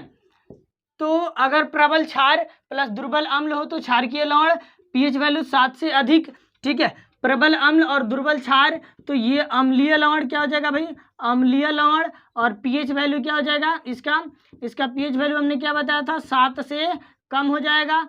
दूसरी तरफ मैं बात कर लूँ, जब दोनों ही क्या थे, प्रबल अम्ल और प्रबल क्षार थे, प्रबल क्षार था तो ये उदासीन करके लवण बना रहे थे, और लवण बना रहे थे तो ये उदासीन कर रहे थे ना, उदासीन कर रहे थे, तो उदासीन करने पे इसका पीएच वैल्यू क्या हो जाएगा, 7 हो जाएगा। ठीक है, तो चलिए अब इसको फिर क्वेश्चन को पढ़ते हैं। तो क्वेश्चन नंबर 67 कह रहा है कि प्रबल अम्ल और प्रबल क्षार जब रिएक्ट करे तो बने लवण का जो है पीएच वैल्यू क्या हो जाएगा भाई, तो जब वो प्रबल क्षार और प्रबल अम्ल होगा तो क्या हो जाएगा भाई, वो 7 के बराबर हो जाएगा ना, 7 के बराबर हो जाएगा, क्योंकि जो है वो क्या कर देगा भाई, वो क्या कर देगा, एक दूसरे को रिएक्ट करके उदासीन कर देगा, पीएच वैल्यू 7 हो जाएगा। इस तरह से option A is the right answer. Okay, question number 68 कह रहा है कि प्रबल अम्ल तथा दुर्बल क्षारक से अभिक्रिया के दौरान बने लवण का पीएच वैल्यू होगा। तो जब प्रबल अम्ल हो और दुर्बल क्षार हो तो क्या होगा भाई, प्रबल अम्ल हो और दुर्बल क्षार हो तो अम्लीय लवण बनेगा, और अम्लीय लवण बनेगा तो उसका पीएच वैल्यू क्या हो जाएगा, 7 से कम हो जाएगा। क्या हो जाएगा भाई, 7 से कम हो जाएगा। तो इसका option number B is the right answer. Next question देखते हैं। क्वेश्चन में कि प्रबल क्षारक तथा दुर्बल अम्ल की अभिक्रिया के दौरान बने लवण का पीएच मान क्या होगा। तो अभी हमने बताया कि प्रबल क्षारक हो और दुर्बल अम्ल हो तो वहां पे रिएक्शन होगा तो क्षारकीय लवण बनेगा, और क्षारकीय लवण बनेगा तो पीएच वैल्यू 7 से क्या हो जाएंगे, अधिक हो जाएंगे। इस तरह से क्या हो गया भाई, option number C is the right answer. Option number C is the right answer. Okay, बढ़ते हैं नेक्स्ट क्वेश्चन की तरफ। क्वेश्चन नंबर 70 कह रहा है कि अम्ल एवं क्षारक के बीच की रासायनिक अभिक्रिया को उदासीनीकरण अभिक्रिया कहते हैं, क्योंकि रासायनिक अभिक्रिया क्या कहता है, लवण बनाता है। ऑप्शन नंबर ए लवण बनाता है, ऑप्शन नंबर बी जल बनाता है, ऑप्शन नंबर सी जल तथा लवण दोनों बनाता है, ऑप्शन नंबर डी कोई नहीं बनाता है। तो देखिए, जब अम्ल और क्षार का अभिक्रिया होता है, अम्ल और क्षार का अभिक्रिया होता है तो अभी हमने बताया क्या, ये एक दूसरे को उदासीन करके क्या बनाते हैं, लवण तो बनाते हैं, और पीछे हमने आपको बताया ही भी है क्या कि लवण के साथ ये जल का भी निर्माण करते हैं। तो आप कभी भी फटाक से ये नहीं कीजिएगा कि लवण बनाते हैं या फिर ये नहीं कीजिएगा कि जल बनाते हैं। क्वेश्चन के ऑप्शन को ठीक से पढ़ लीजिएगा, और इस तरह से जब हम ऑप्शन को ठीक से पढ़ते हैं तो option number C is the right answer, लवण तथा जल दोनों बनाते हैं। ठीक है, चलिए नेक्स्ट क्वेश्चन नंबर 71 कह रहा है अम्लीय वर्षा का पीएच मान। तो अम्लीय वर्षा का पीएच मान क्या होता है, ऑप्शन नंबर ए है आपका 5.6 से कम, 6.6 से कम, और 7.6 से कम, और 5.6 से कम। तो इस 5.6 से कम अम्लीय वर्षा का जो है 5.6 से कम जो है अम्लीयता होती है, 5.6 से कम। ठीक है, याद रखेंगे 5.6 से कम जो है अम्लीय वर्षा का पीएच मान होता है। इस तरह से option number A is the right answer. Option number A is the right answer. Question number 72 कह रहा है मनुष्य के शरीर का पीएच परास के बीच कार्य करता है। तो ये शायद हम लोग ये इस तरह का क्वेश्चन जो है पीछे कर चुके हैं। ऑप्शन नंबर पढ़ ले, ऑप्शन नंबर ए 5.55 से 5.8, option number 6.0 to 6.8, option number B 6.0 to 6.8, option number C 7.0 to 7.8, option number D कोई नहीं, sorry option number D 4.0 to 4.8। तो इसका option number C is the right answer. PH परास क्या था, 7.0 टू 7.8। ठीक है, याद रखेंगे मनुष्य के शरीर का पीएच परास जो होता है 7.0 से 7.8 के बीच होता है। क्वेश्चन नंबर 73 दैनिक जीवन में पीएच का महत्व। ऑप्शन नंबर ए पाचन तंत्र में पौधे एवं पशु पीएच के प्रति संवेदनशील होते हैं। ठीक है, ऑप्शन नंबर सी पशुओं और पौधों द्वारा उत्पन्न रसायनों की से आत्मरक्षा। तो देखिए ये तीनों कंडीशन जो है हमारे दैनिक जीवन में जो है इंपॉर्टेंट रोल निभाते हैं, और ये सभी जो है पीएच पे आधारित है। तो इस तरह से इसका option number D is the right answer, उपयुक्त सभी या कहे तो सभी। ठीक है, option number D is the right answer. 74 important question है, ध्यान से देखिएगा। इनमें से किस अम्ल का उपयोग बोन मैरो और स्कर्वी डिजीज के उपचार में किया जाता है। तो देखिए थोड़ा सा आप क्या कह रहे हैं, निम्न में से किसका उपयोग बोन मैरो एवं स्कर्वी डिजीज के उपचार में किया जाता है। तो स्कर्वी डिजीज क्या होता है भाई, तो थोड़ा ध्यान से देखिए। ये इसको हटाते हैं, थोड़ा सा इसको देखिए, ये एस्कर्वी डिजीज है। इसमें होता क्या है कि ये जो हमारे दांत के मसूड़े होते हैं वो फूल जाते हैं और वो जो है ब्लीडिंग करने लगते हैं, यानी उससे जो है ब्लड निकलने लगता है। ठीक है, तो ये होता है एस्कर्वी डिजीज। और इन सभी चीज़ों के बारे में आप पहले 6, 7, 8 में पढ़े भी होंगे अच्छे तरह से। ठीक है, तो वो होता है एस्कर्वी डिजीज। ठीक है, जो दांतों से जो है मसूड़ों से जो है खून निकलने लगता है, एस्कर्वी डिजीज होता है। तो इसके उपचार के रूप में क्या उपयोग किया जाता है? तो ऑप्शन नंबर ए एसिटिक अम्ल, ऑप्शन नंबर बी हाइड्रोक्लोरिक अम्ल, ऑप्शन नंबर सी सल्फ्यूरिक अम्ल और ऑप्शन नंबर डी एस्कॉर्बिक अम्ल। ऑप्शन नंबर डी एस्कॉर्बिक अम्ल। तो देखिए, ये जो एस्कर्वी डिजीज होता है ना, या बोन मैरो का जो दिक्कत होती है, उसके उपचार में जो है जब हम डॉक्टर के पास जाते हैं तो डॉक्टर क्या करता है कि सबसे पहले वो समझता है कि हमें जो है विटामिन सी की कमी होती है, तो वो क्या करता है कि फटाफट आपको सबसे पहले एक विटामिन सी का टैब लिखता है या दवा वगैरह जो भी है, विटामिन सी का एक दवा लिखता है। ठीक है, कोई भी दवा होगा उसमें विटामिन सी होता है। ये विटामिन सी क्या होता है भाई? तो ये जो है हमारे एस्कर्वी डिजीज या बोन मैरो की जो कमी होती है विटामिन सी की, उसको पूर्ति करता है, पूरा करता है। ठीक है, तो विटामिन सी, तो आप समझेंगे कि विटामिन सी का इसमें क्या आवश्यकता है। तो सर देखिए, विटामिन सी जो है, वीटी लिख देते हैं, विटामिन सी जो है ये क्या करता है भाई?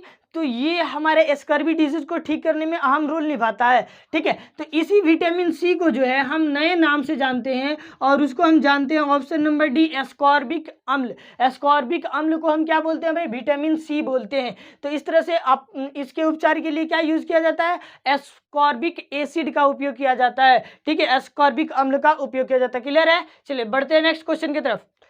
क्वेश्चन नंबर 75 कह रहा है कि सेब में कौन सा अम्ल पाया जाता है? ऑप्शन नंबर ए एसिटिक अम्ल, ऑप्शन नंबर बी लैक्टिक अम्ल, ऑप्शन नंबर सी मैलिक अम्ल और ऑप्शन नंबर डी मैथेनोइक अम्ल। तो देखिए, मैथेनोइक अम्ल किस में पाया जाता है भाई? तो वो पाया जाता है चींटी के डंक में या नेटल में, और एसिटिक अम्ल सिरका में, और आपको ये क्या कहते हैं, लैक्टिक अम्ल दही में। तो बचा क्या भाई? तो ऑप्शन नंबर सी जो है ये बचा हमारा क्या? मैलिक अम्ल। यानी मैलिक एसिड में जो है हमें क्या मिलता है भाई? तो ये हमें मिलता है सेब में। मैलिक एसिड जो है हमें क्या मिलता है भाई? तो सेब में मिलता है। तो malic acid is the right answer. Option number C is the right answer. Question number 77 कह रहा है कि निम्न में से किसमें एक लवण तथा भस्म की अभिक्रिया हो रही है? ठीक है, ऑप्शन नंबर ए कह रहा है कि NaOH प्लस HCl, है ना। ऑप्शन नंबर ए NaOH प्लस HCl, भस्म और लवण पूछ रहा है ना, तो ये हो गया हमारा भस्म और ये हो गया हमारा अम्ल। पता है सबको? चलिए, तो ये तो खत्म, ये नहीं हो सकता क्योंकि भस्म और लवण पूछा है। ऑप्शन नंबर बी कह रहा है कि CuOH का होल ट्वाइस, CuOH का होल ट्वाइस और प्लस क्या? H2SO4, H2SO4। तो ये हमारा अम्ल और ये हमारा भस्म, तो ये भी खत्म क्योंकि भस्म और लवण नहीं हुआ। इसके बाद कह रहा है KOH, ऑप्शन नंबर सी में KOH प्लस HCl, है ना। तो ये अम्ल और ये भस्म, तो इसमें भी अम्ल और भस्म आ गया, तो ये भी खत्म। तो ऑप्शन नंबर डी ये क्या है भाई? तो पहला क्या है जी? तो वो है हमारा NH4OH। इसे हम क्या बोलते हैं भाई? Ammonium hydroxide. पीछे मिला था ना ये अमोनियम हाइड्रोक्साइड, और साथ ही में AlSO4 का होल थ्राइस। तो ये देखिए, ये क्या है हमारा? एक लवण है और ये क्या है हमारा? एक भस्म है। तो option number D is the right answer. इसमें जो है भस्म और लवण की अभिक्रिया हो रही है। ठीक है, तो भस्म और लवण की अभिक्रिया हो रही है। ठीक है, क्लियर है? तो क्वेश्चन 77, क्वेश्चन नंबर 77 कह रहे हैं निम्न में से क्या होता है जब अम्ल को जल में मिलाते हैं? एक नंबर उदासीनीकरण, अम्ल को जल में मिलाते हैं, एक नंबर उदासीनीकरण, दूसरा तनुकरण और तीसरा आयनीकरण। ठीक है, तो तनुकरण, उदासीन, तनुकरण और आपको क्या कहते हैं? आयनीकरण। ठीक है, तो जरा ध्यान से समझिएगा इस चीज को। देखिएगा कि जब जल में जो है अम्ल को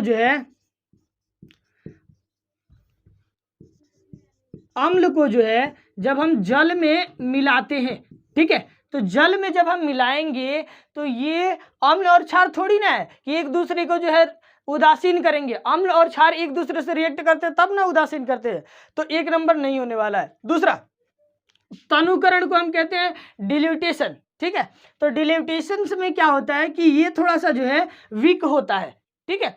तो यहाँ पे डिल्यूट यानी कि वो अच्छी तरह से मिलता है, तो इसमें क्या हो जाएगा कि भाई डिल्यूटेशन तो होने वाला है, यानी तनुकरण होगा। ठीक है, अम्ल और जल में जो है तनुकरण होता है। और ऑप्शन नंबर उसके में क्या है, 3 में क्या कह रहा है कि आयनीकरण। तो देखिए, जब अम्ल को जल में मिलाएंगे तो हम जानते हैं कि जब अम्ल जल में मिलता है तो हाइड्रोजन आयन देता है, यानी कि ये आयन में जो है विस्तृत होता है, टूटता है। ठीक है, विघटित होता है, आयन में जो है विघटित होता है, टूटता है, तो ये हाइड्रोजन आयन देगा ही देगा। मीन्स कि इसमें क्या हो जाएगा, ये 3 भी हो जाएगा, यानी आयनीकरण भी हो जाएगा।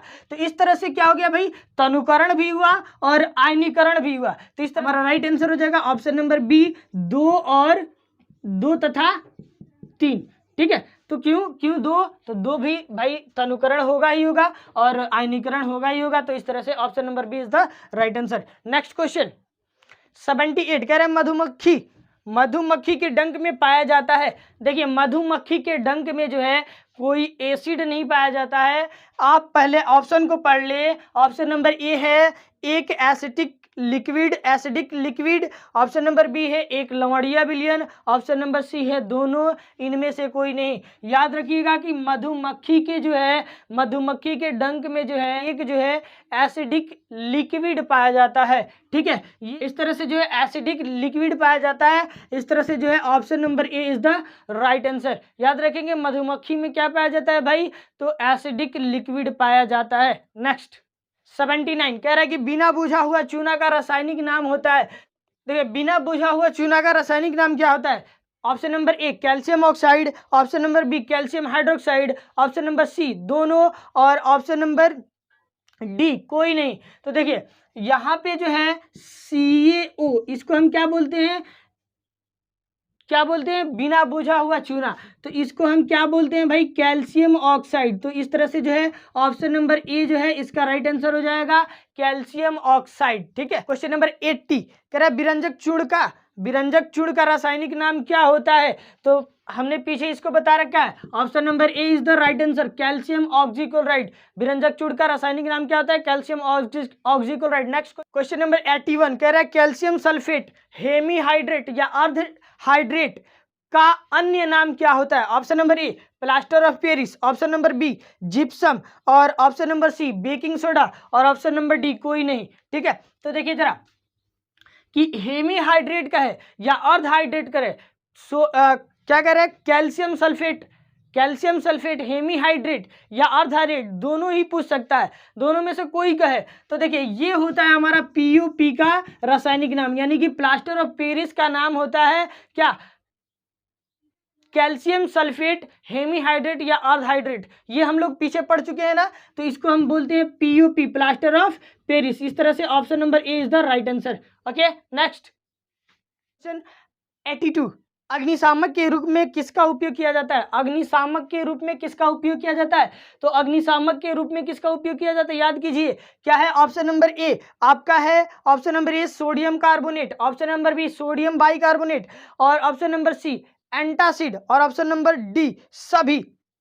तो देखिए, अग्निशामक के रूप में जो है ना ही हम सोडियम कार्बोनेट का यूज करते हैं और ना ही हम एंटासिड का उपयोग करते हैं। एंटासिड का उपयोग कहाँ होता है, अपच के उपचार में होता है ना, और ऑप्शन नंबर डी तो हो ही नहीं सकता, कोई नहीं। ठीक है, ये हो नहीं सकता है, तो बचा क्या ऑप्शन नंबर बी। और हम जानते हैं कि भाई बेकिंग सोडा का ही यूज जो है कहाँ होता है, अग्निशामक के रूप में होता है। तो sodium bicarbonate is the right answer. Okay, चलिए क्लियर है। नेक्स्ट क्वेश्चन 83 कह रहा है कि हमारा उदर कौन सा अम्ल उत्पन्न करता है। हमारा उदर कौन सा अम्ल उत्पन्न करता है। ऑप्शन नंबर ए है आपका H2SO4, option number B HNO3, option number C HCl, और ऑप्शन नंबर डी NaOH। देखिए, तो सबसे पहले समझते हैं उदर होता क्या है। तो उदर को जो है हम जनरली पेट भी कह लेते हैं। ठीक है, तो हमारा पेट जो है कौन सा अम्ल स्रावित करता है, तो ये स्रावित करता है हाइड्रोक्लोरिक एसिड। पीछे जब हम एक्सरसाइज कर रहे थे वहां पे आपको बताया भी थे कि क्या होता है भाई, हाइड्रोक्लोरिक एसिड जो है हमारा पेट जो है अम्ल को स्रावित करता है। वह अम्ल क्या होता है भाई, तो हाइड्रोक्लोरिक एसिड होता है। यानी हमारा उधर कौन सा अम्ल देता है भाई, हाइड्रोक्लोरिक एसिड। इस तरह से option number C is the right answer. 84 कह रहे कि दांतों को साफ करने के लिए प्रयुक्त टूथपेस्ट की प्रकृति किस प्रकार होती है। ए क्षारीय, बी अम्लीय, सी उदासीन, डी संक्षारकीय। तो देखिए हमने आपको पीछे बताया था ना कि टूथपेस्ट कैसा होता है भाई, तो वह होता है ऑप्शन नंबर ए क्षारीय। ठीक है, option number A is the right answer, क्षारीय। पीछे हमने इसको डिस्कस किया था। चलिए आगे बढ़ते हैं। क्वेश्चन नंबर 85 कह रहे हैं कि पीने के पानी में पानी को जीवाणुओं से मुक्त करने के लिए निम्न में से किसका उपयोग किया जाता है। देखिए तो पानी के पीने वाला जो पानी होता है उसका जीवाणु से उसको मुक्त करने के लिए जो है किसका उपयोग किया जाता है, तो उसका उपयोग किया जाता है किसका भाई, विरंजक चूर्ण का। जब हम पढ़ा रहे थे आपको विरंजक चूर्ण, तो याद कीजिए आपको पढ़ाए थे कि पानी का शुद्धिकरण के रूप में, पानी के शुद्धिकरण के उपयोग में जो है विरंजक चूर्ण का उपयोग किया जाता है। तो पानी के शुद्धिकरण करेंगे तो उसके जीवाणु के मारेंगे ना। तो इस तरह से जो है हमारा option number B is the right answer, विरंजक चूर्ण।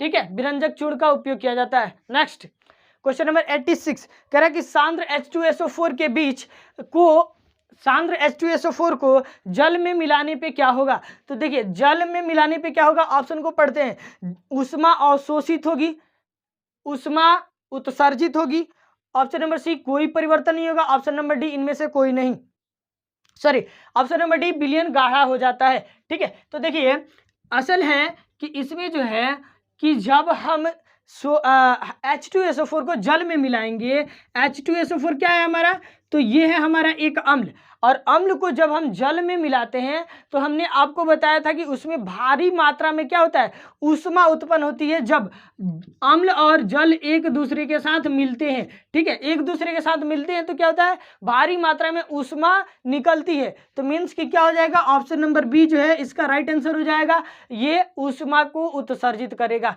नेक्स्ट क्वेश्चन नंबर 87 कह रहे हैं कि तनु सल्फ्यूरिक अम्ल की क्रिया निम्न में से किसके साथ कराने पर हाइड्रोजन गैस निकलती है।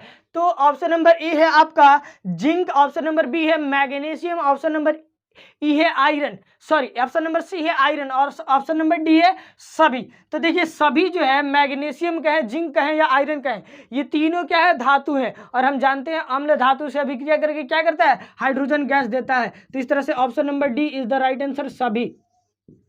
ठीक है, option number D is the right answer. Question number 88 कह रहे हैं कि हाइड्रोक्लोरिक अम्ल और एसिटिक अम्ल से, हाइड्रोक्लोरिक अम्ल एसिटिक अम्ल से अधिक शक्तिशाली होता है। ऑप्शन नंबर ए क्योंकि इसमें हाइड्रोजन अणु की संख्या कम होती है, यह हाइड्रोजन आयन उत्पन्न करने हेतु संपूर्ण आयनित होता है, और ऑप्शन नंबर डी इसमें क्लोरीन होता है, और ऑप्शन नंबर सी इसमें क्लोरीन होता है, और ऑप्शन नंबर डी इनमें ऑक्सीजन नहीं होता है। तो देखिए ऐसा बात नहीं है कि हाइड्रोक्लोरिक एसिड जो है ऑक्सीजन कम नहीं होने की वजह से जो है अधिक शक्तिशाली होता है, नहीं। ये देखिए ये होता है HCl एसिड, हाइड्रोक्लोरिक अम्ल। ठीक है, और एसिटिक अम्ल होता है हमारा, ये होता है CH3COOH।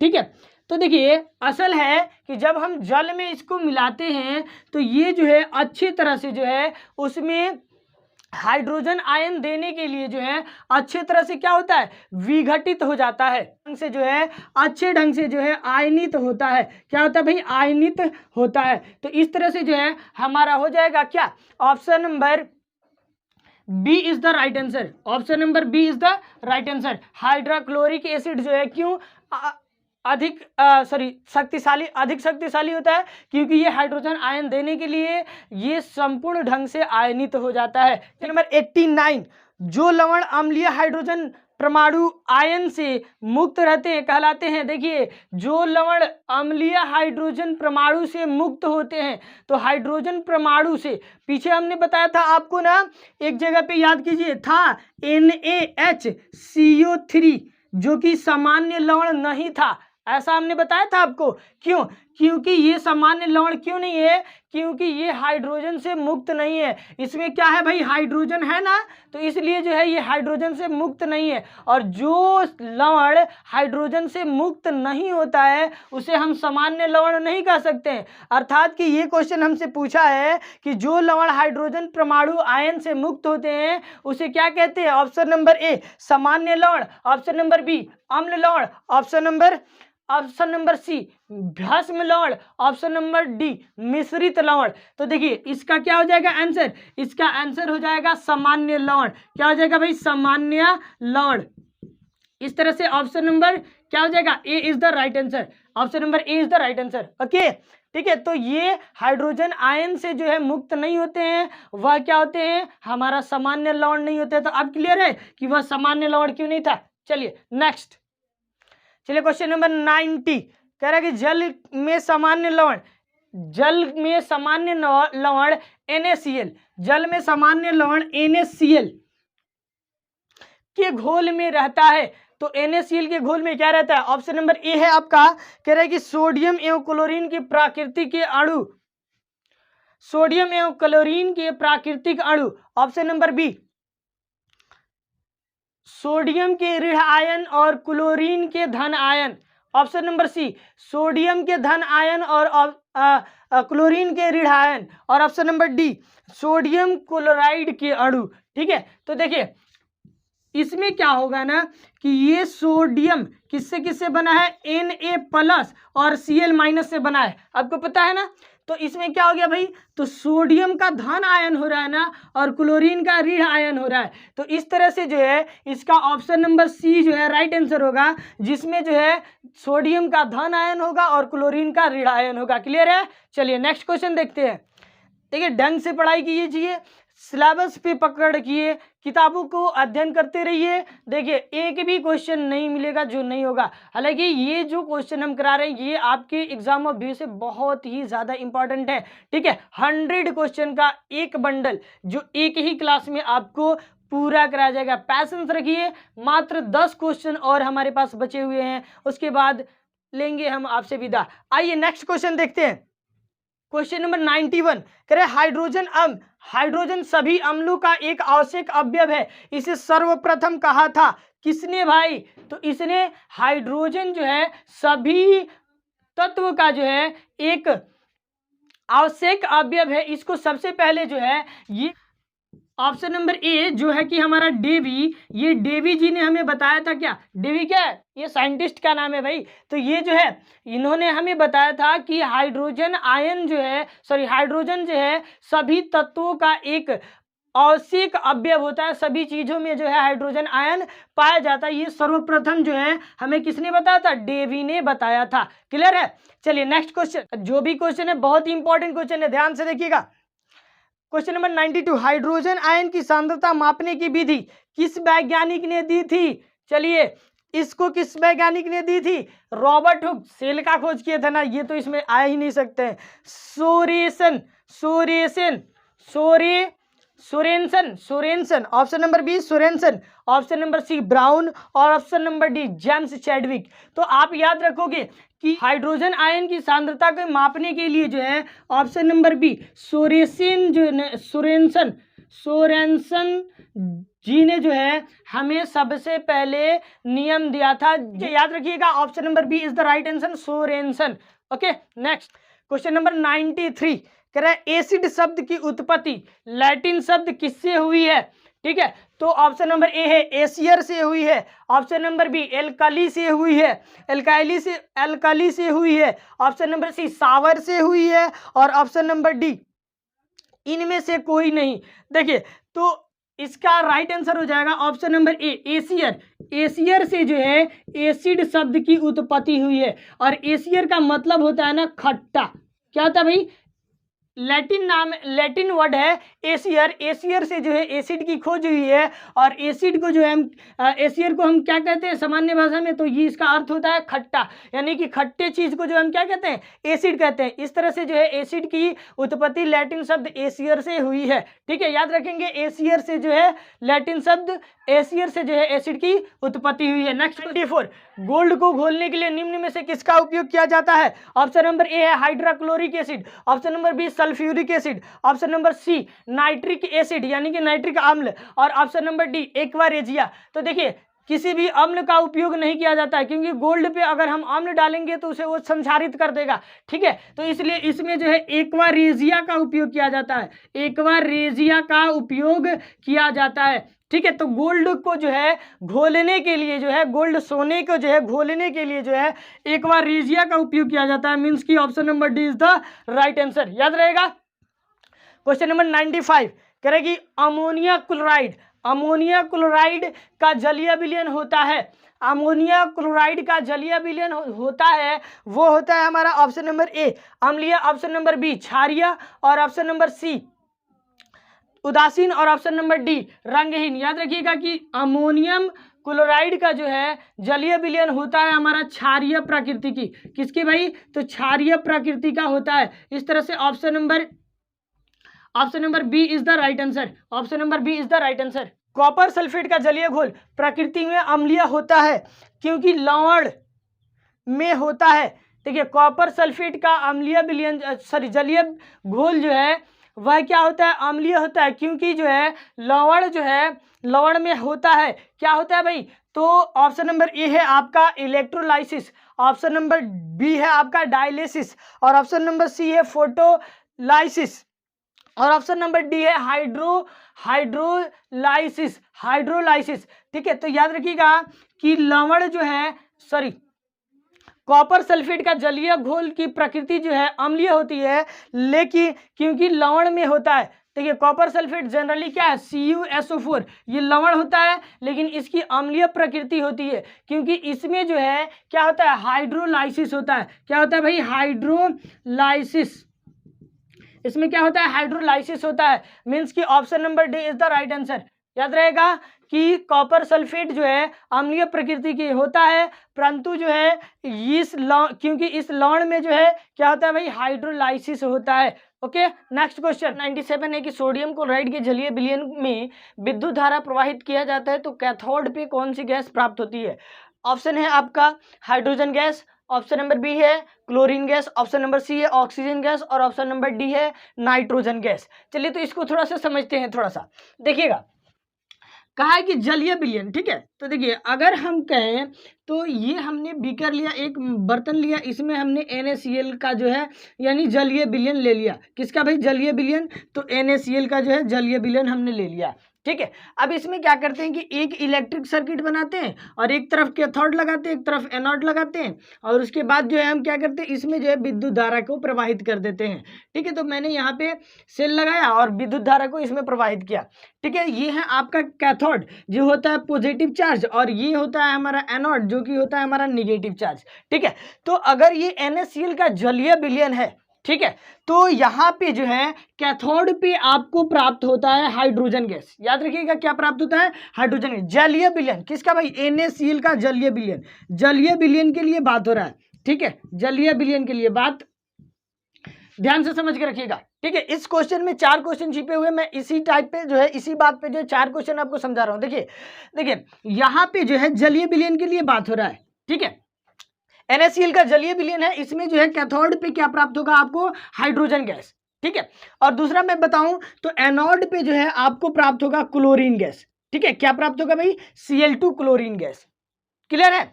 देखिए जब NaCl का जलीय विलयन होगा और उसमें हम विद्युत धारा प्रवाहित करेंगे तो कैथोड यानी कि पॉजिटिव चार्ज टर्मिनल पे जो है हमें मिलेगा हाइड्रोजन गैस, और वहीं पे निगेटिव चार्ज टर्मिनल यानी कि एनोड पे हमें मिलेगा क्लोरीन गैस Cl2। ठीक है, क्लियर है। चलिए इसी बात पे जो एक और बात मैं आपको यहीं पे शेयर करना चाहता हूं, ये जलीय विलयन है तो ठीक है, लेकिन यहीं पे अगर कहे कि गलित, क्या भाई, गलित NaCl यानी सोडियम क्लोराइड, कहे कि गलित सोडियम क्लोराइड के लिए, क्लोराइड में अगर विद्युत धारा प्रवाहित किया जाए, किसमें भाई, तो गलित सोडियम क्लोराइड, यानी गलित सोडियम क्लोराइड में अगर हम विद्युत धारा प्रवाहित करेंगे तो यहाँ पे देखिए इसी चीज पे हम समझाते हैं कि गलित के लिए, इसके लिए क्या होता है कि भाई यहाँ पे आपको कैथोड पे मिल जाता है आपको सोडियम Na प्लस। ठीक है, वही अगर हम बात कर लें कि एनोड पे, तो एनोड पे हमें यहाँ किसके लिए भाई, गलित सोडियम क्लोराइड के लिए मिल जाता है हमें क्लोरीन। ठीक है। तो इस तरह से याद रखेंगे कि अगर जलीय विलयन है NaCl का तो वहां पे हमें कैथोड पे हाइड्रोजन गैस और एनोड पे क्लोरीन गैस। लेकिन अगर कहते कि गलित सोडियम क्लोराइड के जलीय विलयन में, यानी कि गलित सोडियम क्लोराइड में विद्युत धारा प्रवाहित किया जाए, अगर कहते क्वेश्चन कि गलित सोडियम क्लोराइड में विद्युत धारा प्रवाहित किया जाए तो याद रखेंगे कि कैथोड पे हमें मिलता है क्या भाई, सोडियम, और एनोड पे हमें क्या मिलता है भाई, क्लोरीन। ठीक है, आई होप कि ये अच्छे से आपको समझ में आ चुका है। चलिए अब करते हैं क्वेश्चन को। ठीक है, देखिए क्वेश्चन कह रहा है कि सोडियम क्लोराइड के जलीय विलयन में विद्युत धारा प्रवाहित किया जाए तो कैथोड पे कौन सा गैस मिलेगा भाई, तो हाइड्रोजन गैस। इस तरह से option number A is the right option. ठीक है, चलिए देखते हैं next question number 98। Question number 98 कह रहा है कि सोडियम क्लोराइड के जलीय विलयन में अगर विद्युत धारा प्रवाहित किया जाए तो एनोड पे, अभी हमने समझाया ना, इससे पहले वाला क्वेश्चन में कैथोड पे पूछा था, इसमें एनोड पे पूछा है, तो एनोड पे कौन सी गैस प्राप्त होगी, तो अभी हमने क्या बताया था भाई, Cl2, यानी कि option number B is the right option, chlorine gas. ठीक है, आई होप कि समझ में आ चुका है ये चीज। ठीक है, इसी तरह से अगर गलित सोडियम क्लोराइड में विद्युत धारा प्रवाहित करने की बात करें तो वहां पे हम क्या करेंगे भाई, कैथोड पे हमें मिल जाएगा क्या, पॉजिटिव वाले टर्मिनल पे क्या मिल जाएगा, Na, और निगेटिव वाले टर्मिनल पे क्या मिल जाएगा, Cl। किसके लिए, लेकिन ये जो बात होती है किसके लिए, गलित सोडियम क्लोराइड के लिए, गलित सोडियम क्लोराइड, सोडियम क्लोराइड के लिए ये वाली बात होती है। ठीक है, याद रखेंगे ये गलित सोडियम क्लोराइड के लिए बात होती है। लेकिन अगर सोडियम क्लोराइड की जलीय विलयन में विद्युत धारा प्रवाहित करने की बात करें तो याद रखिएगा कि हाइड्रोजन गैस कैथोड पे और क्लोरीन गैस एनोड पे। आई होप क्लियर है। चलिए देखते हैं क्वेश्चन नंबर 99। क्वेश्चन नंबर 99 कह रहा है कि तांबे के बर्तन में खट्टे पदार्थ को नहीं रखना चाहिए, क्यों? ऑप्शन नंबर ए कह रहा है कि तांबा खाद्य पदार्थ को दूषित कर देता है। ठीक है, ऐसा तो नहीं है कि खाद्य पदार्थ को तांबा दूषित कर देगा, ये कारण नहीं हो सकता है। चलिए ऑप्शन नंबर बी कह रहे खट्टे पदार्थ में अम्ल होते हैं और अम्ल धातुओं से अभिक्रिया करके जो है खाद्य पदार्थ को संक्षारित कर देते हैं, अर्थात खराब कर देते हैं, दूषित कर देते हैं। ऑप्शन नंबर सी कह रहा है कि तांबा जीवाणुओं को नष्ट कर देता है। ऑप्शन नंबर डी इनमें से कोई नहीं। तो आप हमें बताइए, जब आपको ये क्वेश्चन हम करा रहे थे तो बताए थे ना कि तांबा, इसका option number C right answer होगा। समझिए इस चीज को, क्योंकि जब हम तांबे के या धात्विक बर्तन में जो है खाद्य पदार्थ को रखते हैं तो वह क्या होते हैं कि खाद्य पदार्थ अम्लीय प्रकृति के होने के कारण धातु से अभिक्रिया करके खाद्य पदार्थ को संक्षारित कर देते हैं। तो इस तरह से जो है वह खाद्य पदार्थ दूषित हो जाता है, खराब हो जाता है। तो इस तरह से जो है इस तरह से जो है हमारा क्या हो जाएगा, option number B is the right answer. ठीक है, गलती से हमने सी लिखा था, option number B is the right answer. I hope clear है। चीज़ों को आप टॉपिक को पढ़ें अच्छे तरह से और याद रखें तो कोई समस्या नहीं होने वाला है। क्वेश्चन एक से एक हमने इसमें सेलेक्ट किया है। 100 क्वेश्चन के बंडल में क्वेश्चन ऐसे हैं जो कि आपके एग्जाम में पूछे जा सकते हैं, और ये कोई इजी भी नहीं और इसको हार्ड भी हम नहीं कहेंगे। अगर सिलेबस पे पकड़ है तो कोई क्वेश्चन हार्ड नहीं हो सकता है। नेक्स्ट क्वेश्चन देखते हैं। आइए, तो ये है हमारा 100 नंबर क्वेश्चन। देखिए क्या कह रहा है कि कठोर जल को मृदु करने के लिए सोडियम के किस यौगिक का उपयोग किया जाता है, सोडियम के किस यौगिक का उपयोग किया जाता है। नंबर ए है sodium chloride, option number B sodium carbonate, option number C sodium hydroxide, और option number D sodium hydrogen carbonate. तो जो है धोने वाले सोडे का इस्तेमाल होता है, मीन्स कि Na2CO3 यानी कि सोडियम कार्बोनेट का उपयोग होता है। तो इस तरह से हमारा option number B is the right answer, Na2CO3 यानी सोडियम कार्बोनेट का उपयोग किया जाता है। चलिए, तो ये थे हमारे 100 इंपॉर्टेंट क्वेश्चन जो कि हमने किया एक ही क्लास में कंप्लीट। ठीक है, आई होप क्लास आपको पसंद आया होगा और आपके 100 क्वेश्चन जो है एकदम अच्छे ढंग से कंप्लीट हो चुके हैं। चलिए, तो आज के लिए इतना ही, मिलते हैं अगले क्लास में, तब तक के लिए जय हिंद।